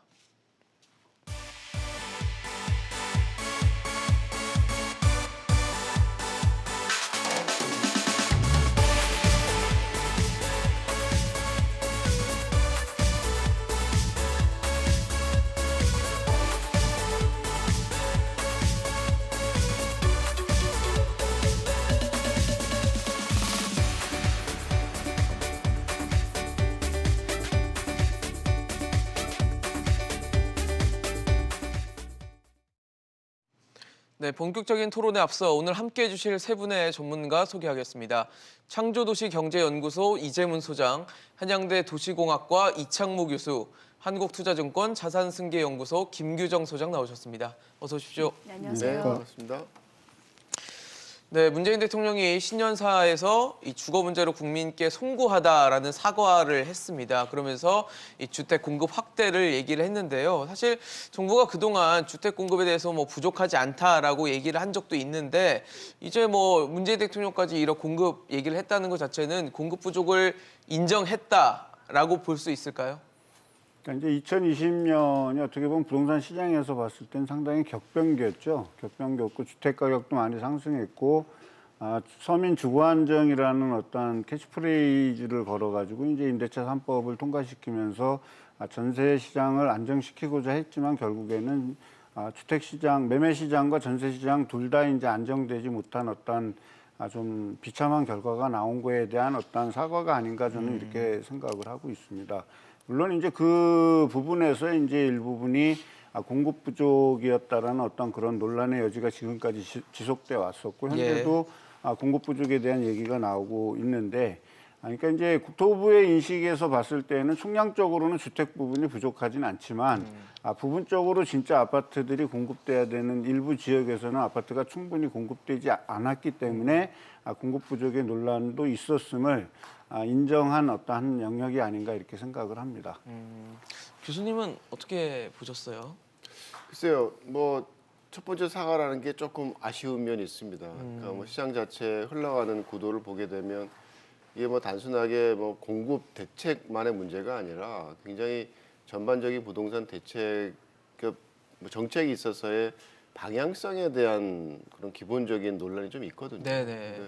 어떻게 보면 이게 첫 번째 사과라 그러면 글쎄요, 농담 삼아서 얘기를 하면 한 3번쯤 사과를 해야지 이 정책의 어떤 방향성이 좀 전환될 수 있는 네. 기회가 되지 않을까 싶어서 좀 늦었다고 생각을 합니다. 특히 공급과 관련된 부분은 계속 뭐 앞에서도 이재문 소장님이 말씀하셨지만 이게 총량적인 문제가 아니라 사람들이 원하는 곳에 원하는 주택이 공급되지 않는다라는 게 문제였는데 그걸 계속 인정하지 않았었거든요. 네. 이제 그런 측면에서 이번 뭐 변창흠 장관이 이제 들어서면서 뭐 적지 않은 부분 초기에 장관 지명을 받기 전에 나왔던 그런 뭐 공공 위주의 그런 정책적인 방향성, 그다음에 개발 이익과 관련된 철저한 환수라는 그런 뭐 개인적인 신념보다는 조금 더 완화된 그런 모양새를 좀 보여주고 있어서 네. 어떤 뭐 전환의 어떤 시초가 좀 인지될 수 있는 사항이 아닌가 생각을 합니다. 사실 이제 2017년부터 문재인 정부가 시작이 됐기 때문에 올해가 이제 5년 차로 접어드는 시점인데 사실 불과 1년 전 신년사에서만 봐도 부동산 안정에 대한 정부 의지 확고함을 굉장히 드러냈었고 그리고 부동산 시장이 안정되고 있다라는 식의 얘기를 하면서 굉장히 자신감을 나타냈었는데 이 불과 1년 만에 이렇게 상황이 굉장히 많이 상황은 그대로였거든요, 사실. 근데 입장이 바뀐 거죠, 어떻게 보면. 어떻게 좀 해석을 해야 될까요? 저도 그 부분이 굉장히 좀 인상적이었는데요. 오히려 뭐 사과나 뭐 공급에 대한 인정보다도 네, 예. 종전까지는 발언에서 계속 조금만 기다리면 정책이 효과를 내서 네. 시장이 안정될 거다라는 이제 대전제가 먼저 항상 있었는데 그렇죠. 이번에는 그 부분이 언급되지 않았죠. 그래서 시장이 이제 기존의 정책만으로는 자체적으로 안정되거나 뭐 기다려서 해결될 문제가 아니다라는 데는 약간의 인식 전환이 왔다라고 저는 이해를 했고요. 공급적인 면에서는 지금 뭐 새로 이제 변창흠 국토부 장관 또 아니면 홍남기 경제부총리 대통령 네. 발언까지 모두 다양한 주택 공급을 확실히 하기 위한 데 주력을 하겠다라는 동일한 목소리를 일단 내고는 있거든요. 예, 예. 그래서 시장에 뭐 서울 수도권 중심으로 주택 공급을 하는데 이제 속도를 내고 집중을 하겠다라는 신호를 보내는 데는 효율적으로 변화하고 있다라는 생각이 좀 들었습니다. 사실 저희 방송에 나와주셔서 전문가분들이 누누이 지적했던 게 이제 2021년부터는 공급이 많이 줄어들 것이다라는 얘기를 해주셨고 실제적으로 올해 1분기 입주 예정 아파트 현황만 봐도 서울이 지난해보다 한 34%가량 줄어든 것으로 집계가 됐습니다. 이렇게 이제 공급되는 물량들이 줄어든다는 얘기는 결국 가격 상승을 연상시킬 수밖에 없는 얘기가 될 텐데 그렇다면 올해도 전월세나 집값 잡기 좀 어려운 거 아니냐 생각이 들거든요. 아무래도 혼조세를 지속할 거라고 보여집니다. 특히 이제 상반기 같은 경우는 아직까지 임대차 3법 자체가 이제 세팅이 되지 않은 상태고요. 그다음에 이제 임대차 3법이 시작된 이후에 이제 한 6개월간 정도의 어떤 기간 동안에 이제 나왔던 어떤 임대차 혼란 시장의 어떤 여파가 앞으로도 좀 지속되고 이제 이것이 본격적으로 조금 이제 제가 봤을 때는 안정되는 시기가 이제 2021년 하반기 정도가 되지 않을까 이렇게 생각합니다. 물론 이제 이 말씀을 드리는 전제에는 정부가 이제 공급 시그널을 이번에 이제 뭐 구정전후에서 25번째 부동산 대책 뭐 나올 거라고 이미 예고하지 않았습니까? 이 부분에서 이제 확실하게 공급에 대한 시그널이 주어진다라면 공급 시그널로 인해서 매매가가 안정이 될 거고 매매가가 안정이 된 다음에 전세 가격이 이제 안정될 수 있다라고 이제 봐야 되는데 매매가가 여전히 혼조세를 보이거나 급등을 반복한다든지 이렇게 돼서 또는 역풍선 효과라고 요새 얘기하고 있는데 이런 것들이 반복된다 그랬을 때는 여전히 전세 시장은 불안해질 거라고 생각합니다. 근데 이번에 이제 발표되는 부동산 대책에서 공급 시그널이 확실하게 주어진다라면 그 부분에 따른 상대적인 매매 시장의 안정은 전세 시장의 어떤 안정으로 이어질 거라고 저는 보고 있습니다. 이재명 소장 말씀 듣고 제가 좀 궁금한 건 시그널만으로 과연 가격 안정을 불러올 수 있을까에 대한 의문이 드는 게 그동안 지금, 굉장히 많은 시그널을 보냈음에도 사실 시장이 안정되지 않아서 국민들이 이에 대한 신뢰도가 굉장히 떨어진 부분이 있잖아요. 그래서 정책이 제대로 나오는 상황이 아니라 단순한 시그널, 이 신호만으로 과연 집값이 안정될 수 있을까에 대한 의문이 들거든요. 그러니까 이제 문제는 이제 주택 시장의 불안정감이 지금도 지속되고 있는 어떤 그리고서 이제 영끌이 나왔던 일부 요인에 대한 거는 정부 정책에 대한 불신이죠. 그렇죠. 잦은 정책 그다음에 변경된 어떤 시장의 어떤 질서를 조금 무시했던 어떤 정부의 어떤 역발상적인 어떤 그런 생각들로 인해서 주택 시장이 여전히 이제 불안해 왔죠. 예. 이번에 사실 공급 계획을 발표한다라고 얘기해서 공급 계획이 당장 지금 부족한 2021년, 2022년에 주택을 공급하고 그것도 양질의 아파트를 공급한다라는 거는 시간적으로 물리적으로 저는 불가능하다라고 예. 보고 있습니다. 그러니까 시간적으로 불리하지만 그래도 2023년 이후에 어떤 주택 시장이 어떻게 움직일 거에 대한 어떤 믿음 그리고 거기에 따른 확실한 공급 대책이 국민들의 수긍에 갈 수 있다라면 그것이 저는 하나의 제대로 된 시그널이라고 보는데 만약에 그 요구에 충족되지 않는다 그러면 주택 시장은 여전히 혼조세를 유지할 겁니다. 사실 올해는 어쨌든 공급이 부족할 상황이잖아요. 그러면 뭐 많은 분들이 당연히 수요는 있고 공급은 줄면 뭐 가격이 상승하는 거는 당연히 있지 않을까 생각이 들거든요. 글쎄요, 뭐 지금 뭐 정부의 정책이라는 게 기존의 뭐 공급 대책이 갖고 있던 가장 큰 한계가 이게 가려운 곳을 긁지 못했다라는 거거든요. 그러니까 어쨌든 공급에 대한 성과는 사실 중장기적으로 봐야 되는 거라서 하루 아침에 그 공급을 만들어낼 수 없기 때문에 그럼요.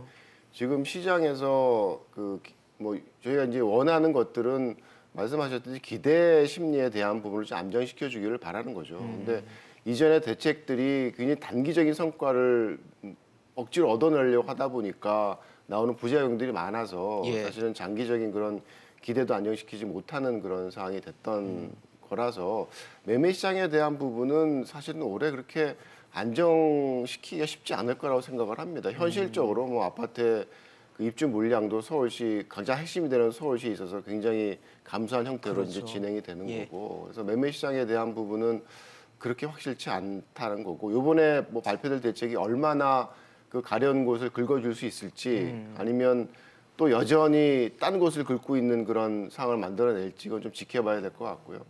전월세 시장에 대한 부분은 사실은 이 총량적인 그런 문제점이 를 떠나서 굉장히 단기적인 측면에 있어서 시장의 주거 이동을 굉장히 억제하기 때문에 생기는 그런 동적인 어떤 주거 이동의 부분을 억제해서 그 공급에 대한 부분을 해소할 수 있는 해소하지 못하는 그런 못하는 상황을 거죠, 만든다고 결과적으로는. 있거든요. 네. 그게 이제 가장 대표적인 게 임대차 입법에 따른 그런 문제라서 그 부분은 뭐 단기적으로 끝날 이슈는 아닌 것 같고요. 굉장히 누적적으로 국내 전월세 시장의 그 매물 부족과 전월세 상승에 대한 압력을 만들어낼 수 있는 그런 기제를 갖고 있어서 올 한 해 전월세 시장은 힘들 것 같고 거기에 더해서 또 뭐 종합부동산세 또 강화된 부가 이런 것들은 이 임대인으로 하여금 운영 비용에 대한 부담을 증가시키기 때문에 결과적으로는 그게 이제 재산의 정가 효과에 따라서 월세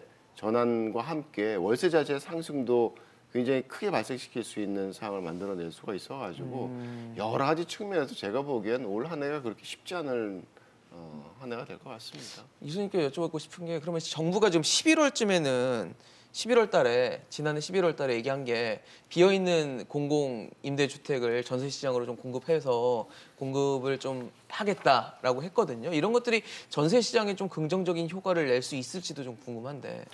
그 물량이 얼마나 되나요? 처음에 이제 얘기했던 거에 비해서 굉장히 축소된 그런 공급밖에 나타날 안 수가 되니까. 없는 상황이고 그리고 지금 그 임대차 입법이 그 발생시키는 문제라는 게 이게 총량의 문제보다도 실제 시장이라는 굉장히 동적인 주거 이동을 통해서 소비를 해나가거든요. 그렇죠. 그러니까 이게 뭐 신규로 공급되는 물량이 아니라 가만히 놔뒀다라면 주택 시장의 20-30%는 매년 주거 이동을 통해서 소비가 조정되는 과정을 담아야 돼요. 근데 그런 어떤 그 재고 주택 시장에 있어서의 시간에 따른 동적인 주거 이동과 소비의 조정을 굉장히 억제하는 게 임대차 입법이기 때문에 네. 단순하게 뭐 전세 물량이 조금 더 증가됐다 그래서 지금 시장에서 풀리는 상황은 안정세를 아니네요. 만들어내기는 사실 힘든 상황이죠. 사실 김기준 소장님 저희 방송에 나와서 누누이 말씀해 주셨던 게 올해 공급 줄어드는 상황이다. 그리고 비어 있는 공공 임대주택을 활용한다고 했을 때 괜히 비어 있는 건 아니다라는 얘기를 해주셨었거든요. 네, 그런 이게 말씀 해결책이 된다고 보십니까? 드렸었죠. 그래서 말씀하신 것처럼 저희가 공급 시그널로 이제 좀 무리하게 내 집 마련 매매 전환하는 심리를 조금 늦추는데 도움을 줄 수는 있는데 말씀하신 것처럼 당장 전세 수급 상황을 균형을 맞추는 부분은 쉽지 않아서 말씀하신 것처럼 특히 이제 서울 같은 경우는 앞서 화면에서 국토부 입주 예정 통계 보신 것보다도 입주 예정. 민간 네. 이제 통계들에서의 감소 폭이 훨씬 크거든요. 지난해 한 5만 가구 정도 입주했던 것이 올해 이제 새 아파트는 서울 지역이 2만 8천 정도여서 50% 정도 신규 아파트 반토막이네요. 입주량이 주니까 네.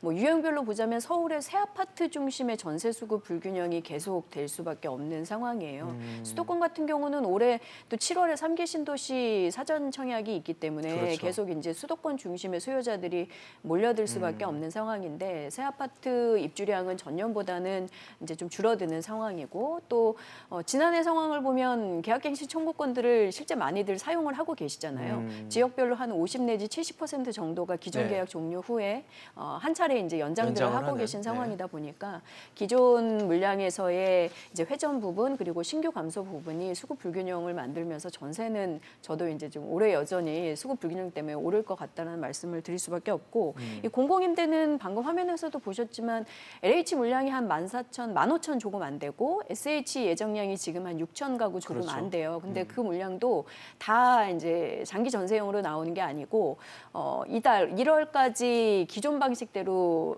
청약을 받은 다음에 남으면 남은 남는 것에 물량을 대해서? 이제 전세용으로 공급을 하는 거다 보니까 특히 서울의 이 SH나 LH 물량으로 공급되는 남아있는 물량 자체도 그렇게 많지 않을 수 있고 예. 왜냐하면 지난 11월에 청약 경쟁률을 보니까 꽤 높아요. 공공임대도 여전히 전세가 어렵다 보니까 기존 청약 경쟁률도 이제 뭐 그런 임대에 들어가실 수 있는 분들 신청하시는 게 20대 1이 넘더라고요. 그래서 굉장히 만약에 높군요. 남지 않으면 공급조차 할 수도 없는 상황이기도 그렇네요. 해서 또 남는다고 하면 방금 물어보신 것처럼 뭐 입주 여건이나 주변 네, 환경이 네. 또 조금 워낙 안 좋을 수도 있어서 그런 부분들이 당장 큰 도움을 주기는 좀 어렵다고 판단이 됩니다. 추가적으로 말씀을 드리면 네, 이게 현 정부가 공공임대주택의 공급 확대를 통해서 민간 주택 시장을 안정시키겠다는 굉장히 좀 어떻게 보면 많은 논란이 될 수 있는 방향성을 지금 추구를 하고 있는데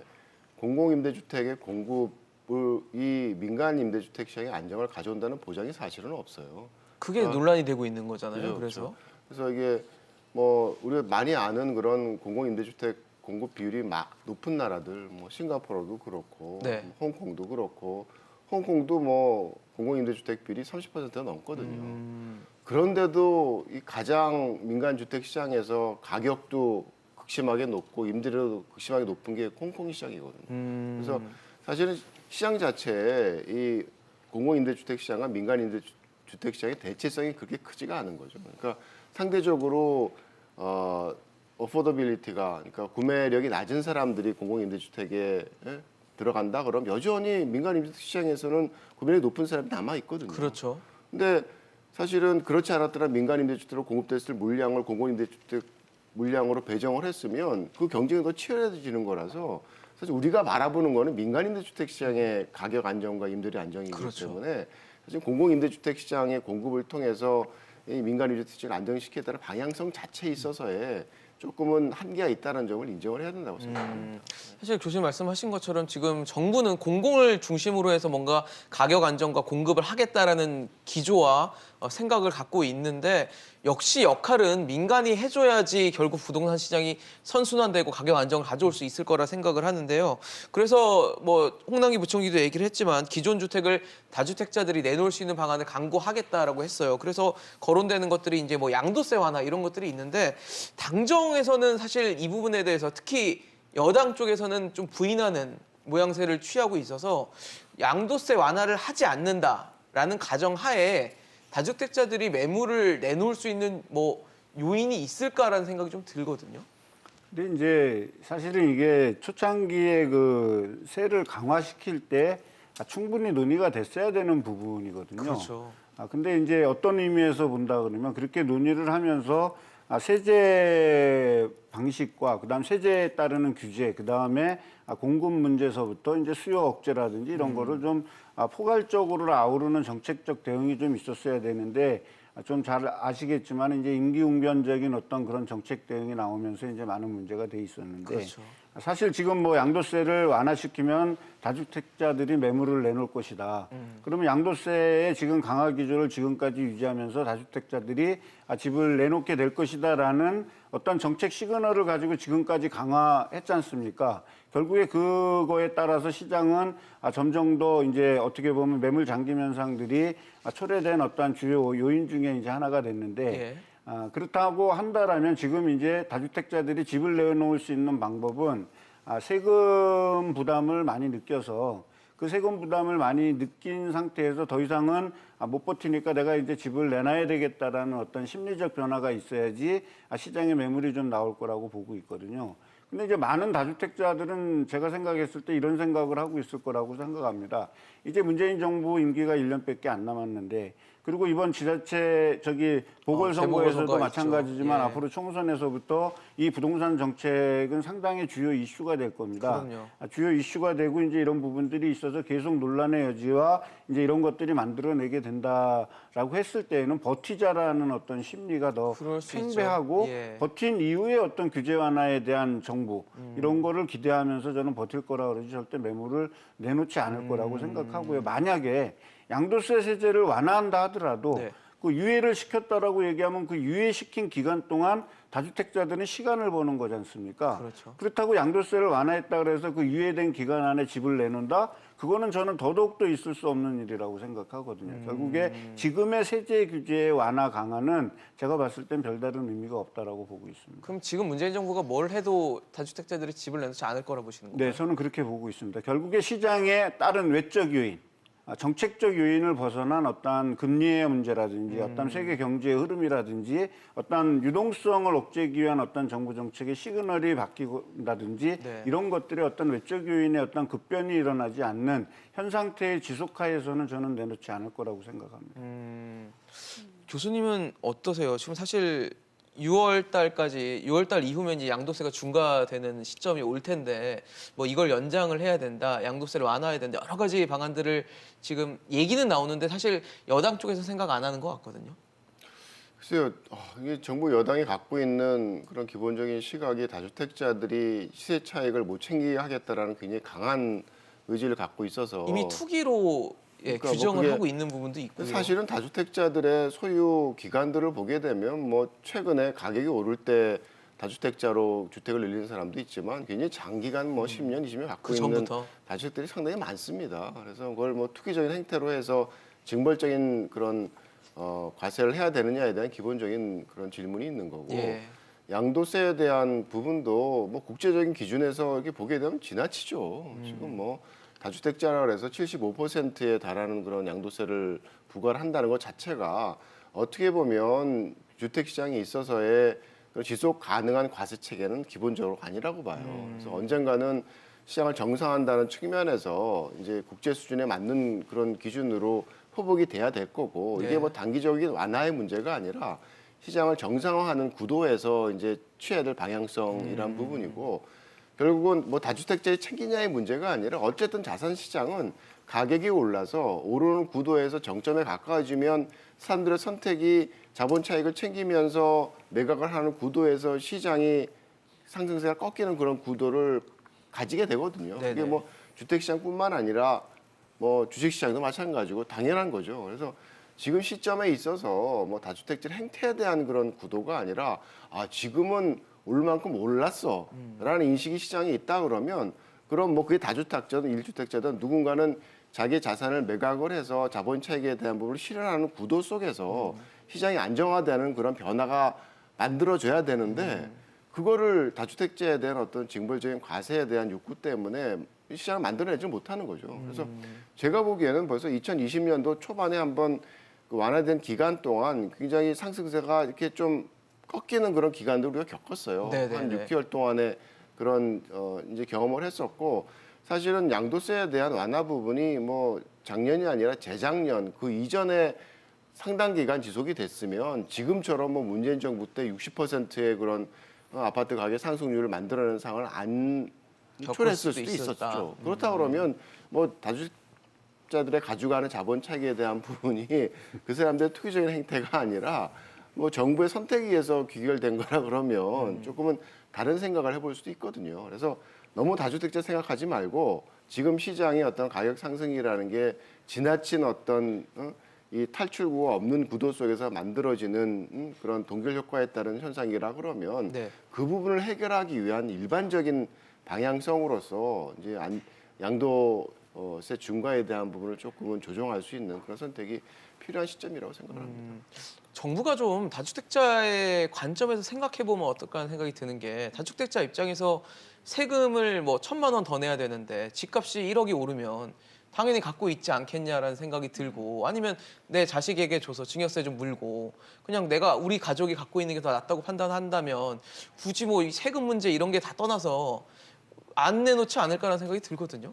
근데 실제로도 지난해 이제 70대 책으로 세금이 늘어난다라는 이제 예고를 해놓은 상황인데도 네. 증여나 이런 것들이 또 이제 대안으로 많이 사용이 된 걸 보면 지적하신 부분이 충분히 이제 고려할 부분이 있고 실제로 주말에 여러 가지 뭐 이런저런 사례들까지 언급이 되면서 굉장히 이슈가 됐었잖아요. 뭐 70대 책 이전으로 아예 번복을 해서 6월에 예정되어 있는 10%포인트씩 더 중과를? 올라가는 부분을 아예 없앤다던가 아니면 뭐 지난해 상반기에 쓴 것처럼 뭐 일반 세율을 한다던가 아니면은 연말까지 6월 적용될 부분을 연말까지만 유예를 해준다던가 여러 가지 얘기가 나왔는데 좀 실질적으로 생각을 해보면 그런 조치들이 지금 쓰여져서 매물을 끌어내는 효과가 충분히 확실하게 있을 거냐라는 부분에서는 저도 아까 이 소장님처럼 약간 의문이거든요. 의문이죠. 실제로 연말까지 유예를 한다 그러면 6월에 시행을 앞두고 상반기에 처분하셔야 되는 분들이 시간을 벌게 되는 상황이어서 오히려 그렇죠. 상반기에도 물건이 더 안 나올 수도 있고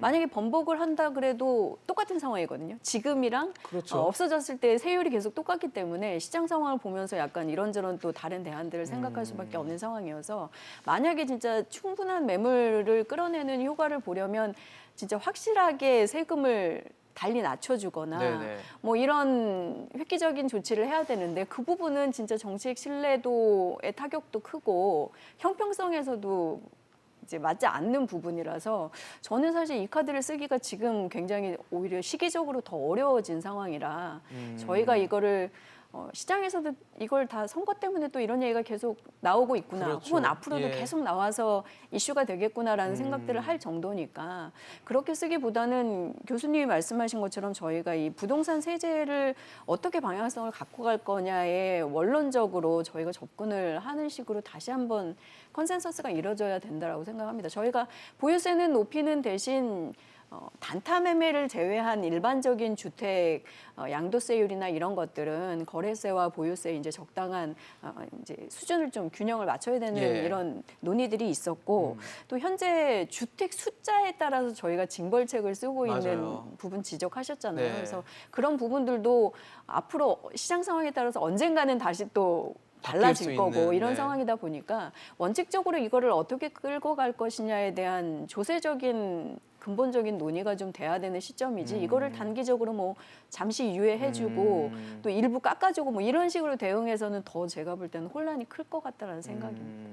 조금 더 신중한 고민이 필요할 것 같다는 생각이 드는데 어쨌든 지금 정부의 부동산 대책의 기조는 공급입니다. 지금 이제 공급을 어떻게든 해서 가격을 안정화하겠다는 얘기인데 지금 얘기가 나오는 게 뭐 일반 주거 지역을 준주거나 상업 지역 등으로 바꾸는 그래서 뭐 용적률을 높이는 이런 식의 방법을 쓰려고 검토하고 있는 것으로 알려졌는데 그러니까 뭐 쉽게 그런 거잖아요. 일반 주거지 용적률이 200%인데 이거를 상업지구로 바꾸면 1000%가 돼서 뭐 물량을 5배 더 공급할 수 있다. 이런 아주 단순 계산이긴 하지만 이런 식의 얘기인데 이렇게 했을 때 과연 이 정부가 생각하는 가격 안정이 될 수 있을까 어떻게 보십니까?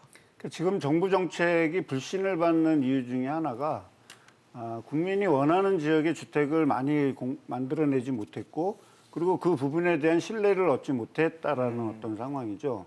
이제 김현미 국토부 장관에서 이제 변창흠 장관으로 바뀌면서 최근에 이제 회자되고 있는 그 주택 공급 방안에 대한 어떤 3종 세트라고 얘기해야 될까요? 그 부분이 이제 역세권 공일 개발하는 거하고 그다음에 중공업 지역이라든지 저층 주거지 개발이라든지 또는 공공 재개발이나 재건축에 대한 어떤 인센티브를 보완하자라는 정도가 지금 이제 상당히 회자되고 아마 공급 대책에 당기게 된다 그러면 이런 것들이 주요 골자로 나오게 되는데 이것이 과연 소비자들의 니즈에 맞을까라는 어떤 부분은 조금 이제 저도 회의적입니다.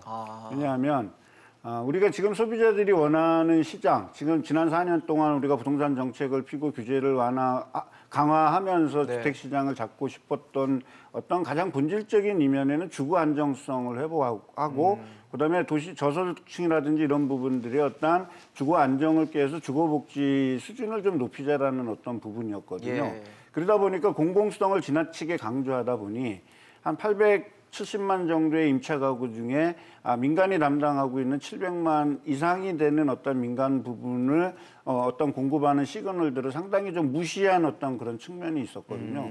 이번에 공급 대책에서는 그런 부분들이 좀 보완되기 위해서는 대규모의 주택 공급 계획이 추가로 발표되지 않은 상태에서 지금 제가 나열한 어떤 이런 것들로 하기에는 당장의 주거 문제를 풀기에도 쉽지 않을 뿐더러 그거에 따른 어떤 소요되는 시간이라든지 기간도 원하는 시기에 공급할 수 없는 어떤 그런 문제들이 직면할 수 있다라는 겁니다. 이런 부분에서 놓고 봤을 때에는 서울시도 전체적인 주거 문제를 서울시하고 같이 협의가 된 상태에서 봤을 때에는 그린벨트의 재조정이라든지 이런 부분들도 공급 방안에서 좀 적극적으로 검토해주면 어떨까 하는 저는 개인적인 생각을 갖고 있고요. 특히 이제 여기에서 이제 역세권 고밀 개발하면 평균적으로 서울에 있는 300개 넘는 지역의 어떤 역세권의 평균 용적률이 한 160% 정도 되는데 이거를 700% 가까이 이제 용적률을 상향해서 거기에서 이제 고밀 복합화하겠다라는 어떤 그런 부분들은 제가 봤을 때 주 수단이 아닌 보조적 수단에 불과하다라는 저는 생각을 하고 있습니다. 결국에 주요 수단. 국민들이 이제는 이제 주택 문제에 대해서 확실하게 믿을만하다라는 어떤 공급 대책이 가미되지 않는다라면 네네. 결국에 5번째 발표되는 부동산 정책도 결국에 국민들의 어떤 또 논란을 일으킬 수 있는 여지가 있다라는 거를 좀 감안해서 이번에 공급 대책을 좀 잡았으면 좋겠습니다. 아마 뭐 많은 국민들이 원하는 지역이 서울이라고 가정을 했을 때 서울의 뭐 중앙정부 차원에서 뭐 용도 개발을 추진한다고 하면 서울시 지자체에서 반대할 수도 있는 거잖아요. 서울시는 특히 이 용도 변경에 대해서 굉장히 엄격해 왔던 것으로 알고 있어서 이런 충돌이 빚어지면 또 원활히 될까라는 의문도 들거든요. 그러니까 그 방향성 자체가 갖고 있는 문제점뿐만 아니라 실효성도 잘 그 논란거리가 될 수 있는 게 예. 어쨌든 이 용도 지역제라는 거는 지자체가 도시를 관리하는 가장 근간이 되는 시스템이에요. 네. 그래서 우리가 뭐 계획 고건이라 그래서 이 중앙 정부가 갖고 있는 게 아니라 어떤 지역 도시에 있어서의 각 지역에 필요한 용도와 개발의 강도를 결정을 함으로써 도시를 관리하는 가장 기본적인 시스템으로 유지가 되고 있거든요. 그렇죠. 그거를 뭐 정부의 한 그 정당에서 그걸 마음대로 막 조정을 해라고 얘기할 수도 없는 그러니까요. 거고, 그리고 각각이 갖고 있는 주거 지역들이 혹은 뭐 준주거 지역들이 상업 지역들이 갖고 있는 나름대로의 도시 내에서 기능들이 있어요. 맞아요. 그거를 하나를 뭐 뒤흔들어뜨리면 전체 시스템이 다 어그러지죠. 어그러질 수가 있어서 굉장히 위험한 선택일 수가 있는 거죠. 그리고 현실적으로 그런 조정을 하려 그러면 한 곳의 상업 지역을 그 지구에 있어서 상업 지역 지정하는 거 굉장히 힘들어요. 지구 중심에 있어서도. 근데 그거를 전체적으로 도시에 있어서 종합 그 계획사에서 용도 지역을 조정을 하려 그러면 상당히 많은 시간이 소요가 되는 과정이라서 현실적으로 좀 쉽지 않은 그런 구도가 있는 거고. 네네. 그다음에 이 뭐 용도 지역을 바꾸고 용적률 높인다라는 게 민간에서 실제적으로 원하는 그런 개발을 할 거냐에 대한 부분은 또 다른 이슈입니다. 그렇죠. 그러니까 저희가 이제 지금은 많이 달라졌는데 뭐 얼마 전까지만 하더라도 그 상업가로인 테헤란으로 이렇게 지나가다 보면 그 각 블록의 코너에 있는 빌딩들이 굉장히 층수가 낮아요. 그러니까 어떻게 보면 그 좋은 입지에 왜 고층이 안 올라가고 여전히 뭐 저층 빌딩이 남아 있냐라고 이제 좀 의아해하는 부분이 있는데 네네. 그게 개발에 있어서의 과정이고 어떤 주어진 여건이라는 거죠. 그 토지의 소유자 같은 경우에는 아무리 주변이 고층으로 올라가도 내가 갖고 있는 저층 빌딩을 재건축을 해서 고층으로 올린다라는 게 그렇게 탐탁치 않은 선택일 수가 있는 거예요. 내가 자산이 쌓이고 개발했을 때 생기는 여러 가지 부담이나 이런 것들을 지금 내가 굳이 왜 줘? 뭐 이런 상황이 되거든요. 그래서 그냥 숫자로 용적률을 주기 때문에 그 필지나 그 지역이 재개발, 재건축이 될 거라고 믿는 거는 굉장히 나이브한 생각이에요. 그렇네요. 도시에 있어서 민간의 어떤 역할이라는 거는 우리가 생각하는 것보다 훨씬 더 복잡한 그런 기제에 의해서 이루어지는 거고, 가장 아쉬운 건 그냥 이 재건축 재개발과 같이 하겠다는 데는 놔두고 왜 안 하겠다는 데를 그렇게 들쑤셔가지고 상황을 힘들게 만드는지 참 좀 기본적으로 좀 아쉽습니다. 그러니까 사실 민간이 뭔가 참여할 수 있는 유인책들이 있어야 될 것 같다는 생각이 드는데 과연 그런 대책이 이번에 나오게 될 부동산 대책에 담길 수 있을까에 대해서는 좀 궁금한 부분이 있거든요. 뭐 시장에서 이제 개발 사업 하시는 분들이 기본적으로 요구하는 게 이제 개발 자금에 대한 저금리 지원이라던가 그렇죠. 인허가 같은 것들을 좀 쉽게 받을 수 있는 부분이라던가 이런 기본적으로 속도감 있게 공급 사업을 할 수 있는 부분들에 대한 여건을 만들어 말씀들 달라는 거잖아요. 보통 하시잖아요. 그래서 그런 부분들이 이제 지원이 될 텐데 저도 이제 교수님 말씀하고 같이 좀 걱정이 되는 게 이 용적률을 높일 수 있는 땅 용도 변경을 하면 확실히 더 지을 수는 있어요. 그렇겠죠. 효과는 확실히 있을 텐데 예. 말씀하신 것처럼 전체 도시 설계상의 측면에서 봤을 때 이게 마구잡이로 그렇다고 또 막 다 바꿔서 주택만 뭐 무조건 짓게 할 수는 그렇죠. 없는 내용이거든요. 근데 실제로 땅 용도를 바꾸면서 지을 수 있는 유형이라는 게 뭐 상업시설이 일부 그 용도에 따라서 들어가는 뭐 주상복합이라던가 오피스텔이라던가 도시형생활주택 이런 것들이 또 좀 더 빨리 지을 수 있기 때문에 그런 것들이 이제 나오게 될 텐데 유형 자체도 현재 이제 일반 내 집 마련 수요자들이 원하는 이제 아파트 형태의 그런 것들이 되기 어려울 수도 있겠거니와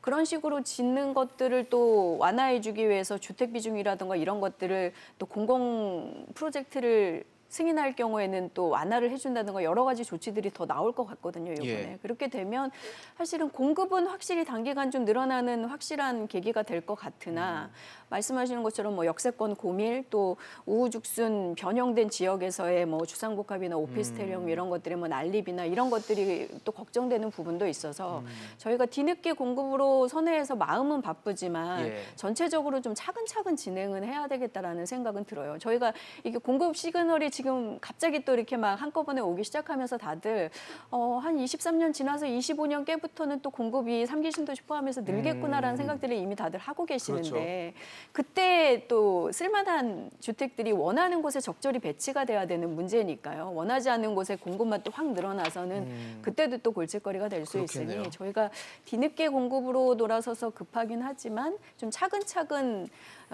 문제가 되지 않도록 해나가는 것들이 좀 필요하다라는 생각들을 해야 될 시점인 것 같습니다.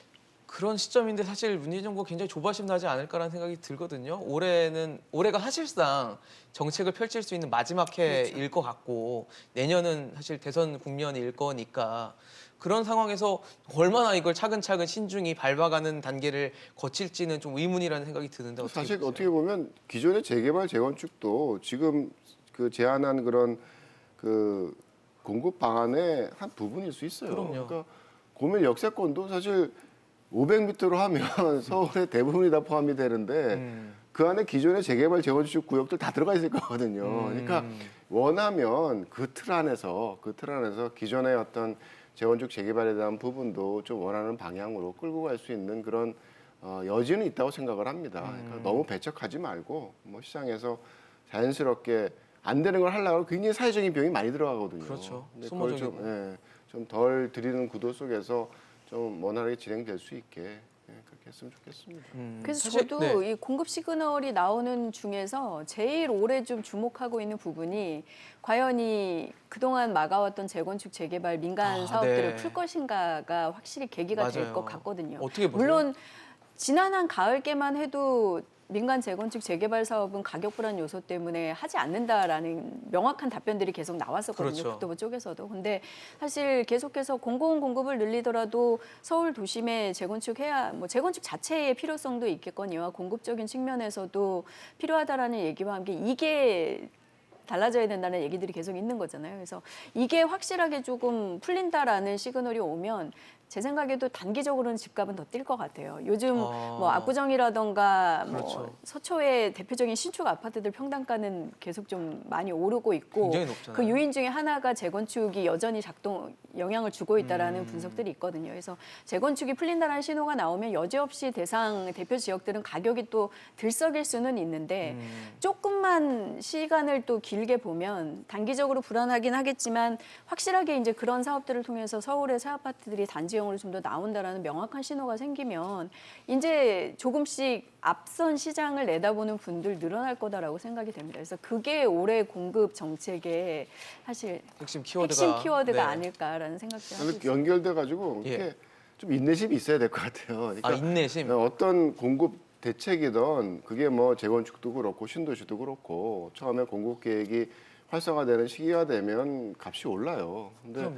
오르는 시기를 견뎌내야지 그게 뭐 1, 2년, 2, 3년 지나서 입주가 이루어지기 시작하면 우리가 겪었던 것처럼 잠실에 대규모 단지 들어가니까 역전세난이 막 발생하고 이런 공급에 대한 효과가 현실화가 되거든요. 네네. 그러니까 뭐 시민도 그렇고 정부도 그렇고 언론도 그렇고 좀 그 시기에 대한 부분을 좀 참고 견딜 수 있는 그런 좀 인내력을 좀 필요로 하는 시기가 아닌가 생각을 합니다. 근데 인내를 가지기가 너무 어려운 게 사실 국민들이 지금 몇 년간을 기다려달라를 계속 기다려왔거든요. 근데 안 되니까 이제 뭐 영혼까지 끌어서 대출받아서 근데 막는다고 안 오른 것도 아니었잖아요. 그렇죠. 근데 국민들은 못 참고 있는 거죠. 이제 연끌을 할 수밖에 없다. 이때 안 들어가면 지금 못 산다라는 인식들이 너무 많기 때문에 과연 이 인내심 가질 수 있을까 의문이 듭니다. 또 이제 어쨌든 두 분 의견에 약간 이제 좀 반대적인 의견이 이거 있는데요. 주십시오.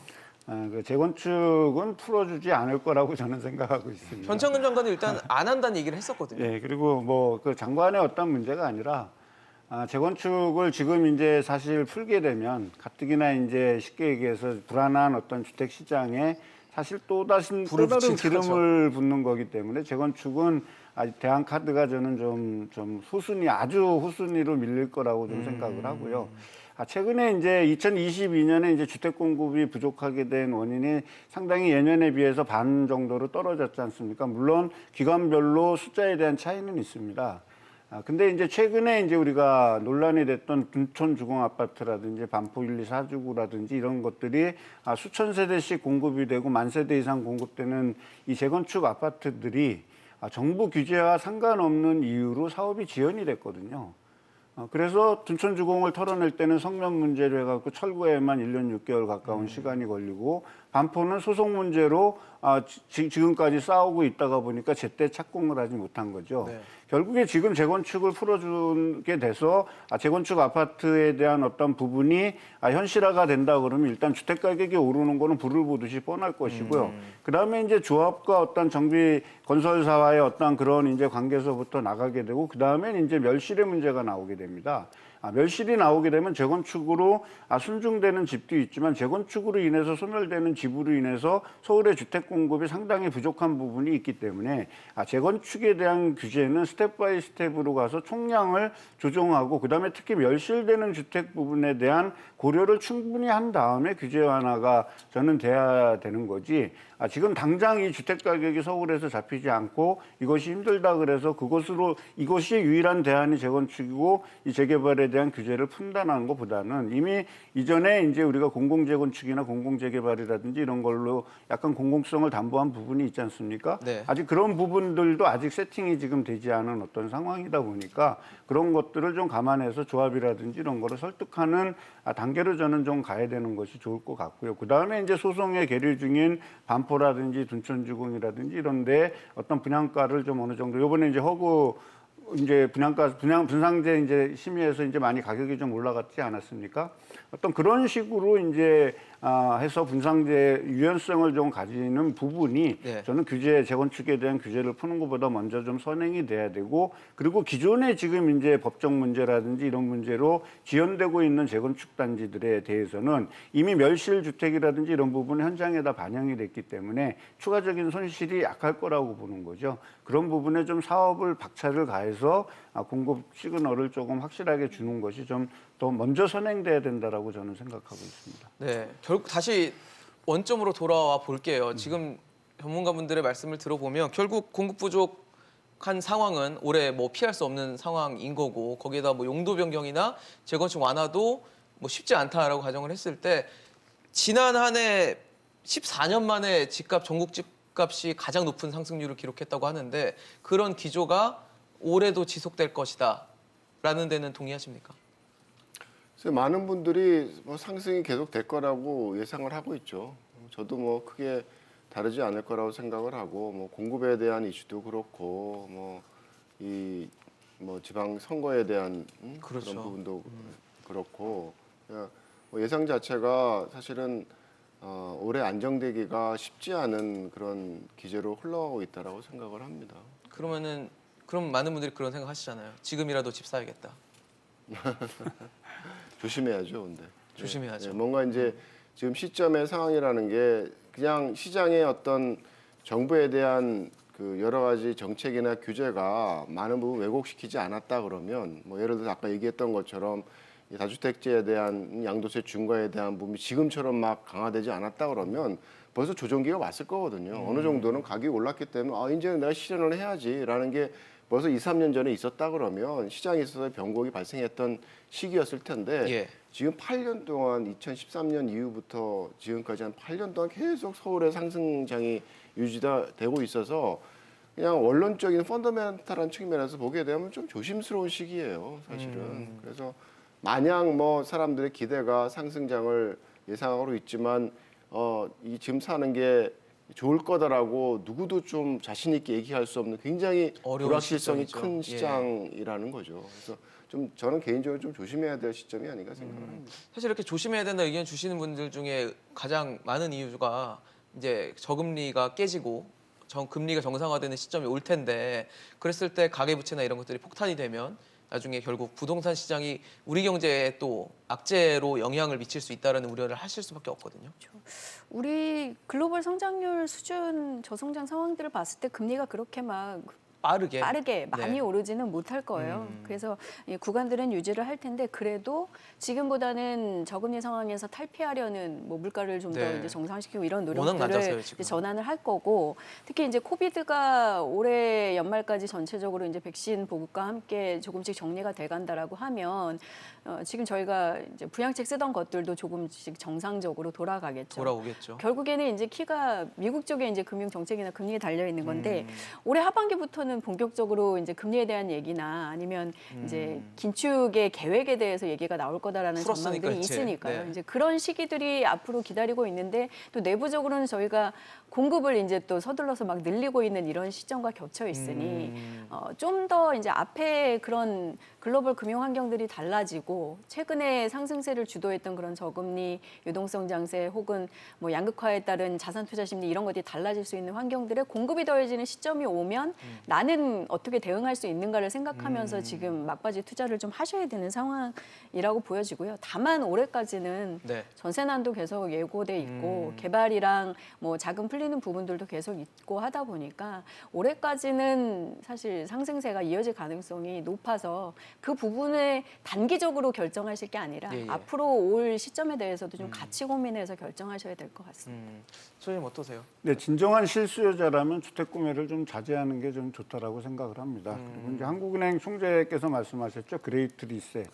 금융시장에 큰 조정이 올 수도 있고 또 지금 한국에 있는 자산시장이 부동산뿐만이 아니라 주식을 포함해서 지금 과열돼 있는 양상이기 때문에 그것을 조정을 겪게 됐을 때에는 가계 경제에 심각한 타격이 올 수도 있기 때문에 과도한 대출을 이용해서 집을 구매하거나 아니면 내가 한 10년 정도는 버틸 자신이 있다라고 했을 때에는 다시 한번 한 사이클이 돌아가는 구조가 있을 수 있기 때문에 네. 그런 것이 아니라면 남이 사니까 내가 사야 되겠다. 지금 전세 잡기가 어렵고 이러니까 내가 집을 구입해야 되겠다라고 해서 과도한 대출을 끌어서 하는 거는 저는 말리고 싶습니다. 제가 지금 2년째 얘기하고 있습니다. 네, 상황이 알겠습니다. 이렇게 지금 쉽게 조정이 잘 안 되고 있네요. 사실 뭐 말씀해 주신 것처럼 올해는 좀 집값이 상승하는 흐름을 보일 것으로 예상되지만 앞으로 뭐 금리의 정상화라든지 아니면 유동성이 풀렸던 것들이 다시 정상화되는 궤도 그리고 앞으로의 공급 확대가 뭐 향후 몇 년 후에는 분명히 이루어질 것이기 때문에 이런 부분에 대한 좀 전체적인 좀 고민과 신중한 판단 후에 뭐 집에 대한 고민도 같이 해주시는 게 좋을 것 같다는 생각이 듭니다. 오늘 이재문 소장, 이창무 교수, 김규정 소장과 함께했습니다. 고맙습니다. 감사합니다. 고맙습니다. 이슈앤직설 오늘 준비한 소식 여기까지입니다. 지금까지 시청해주신 여러분 고맙습니다.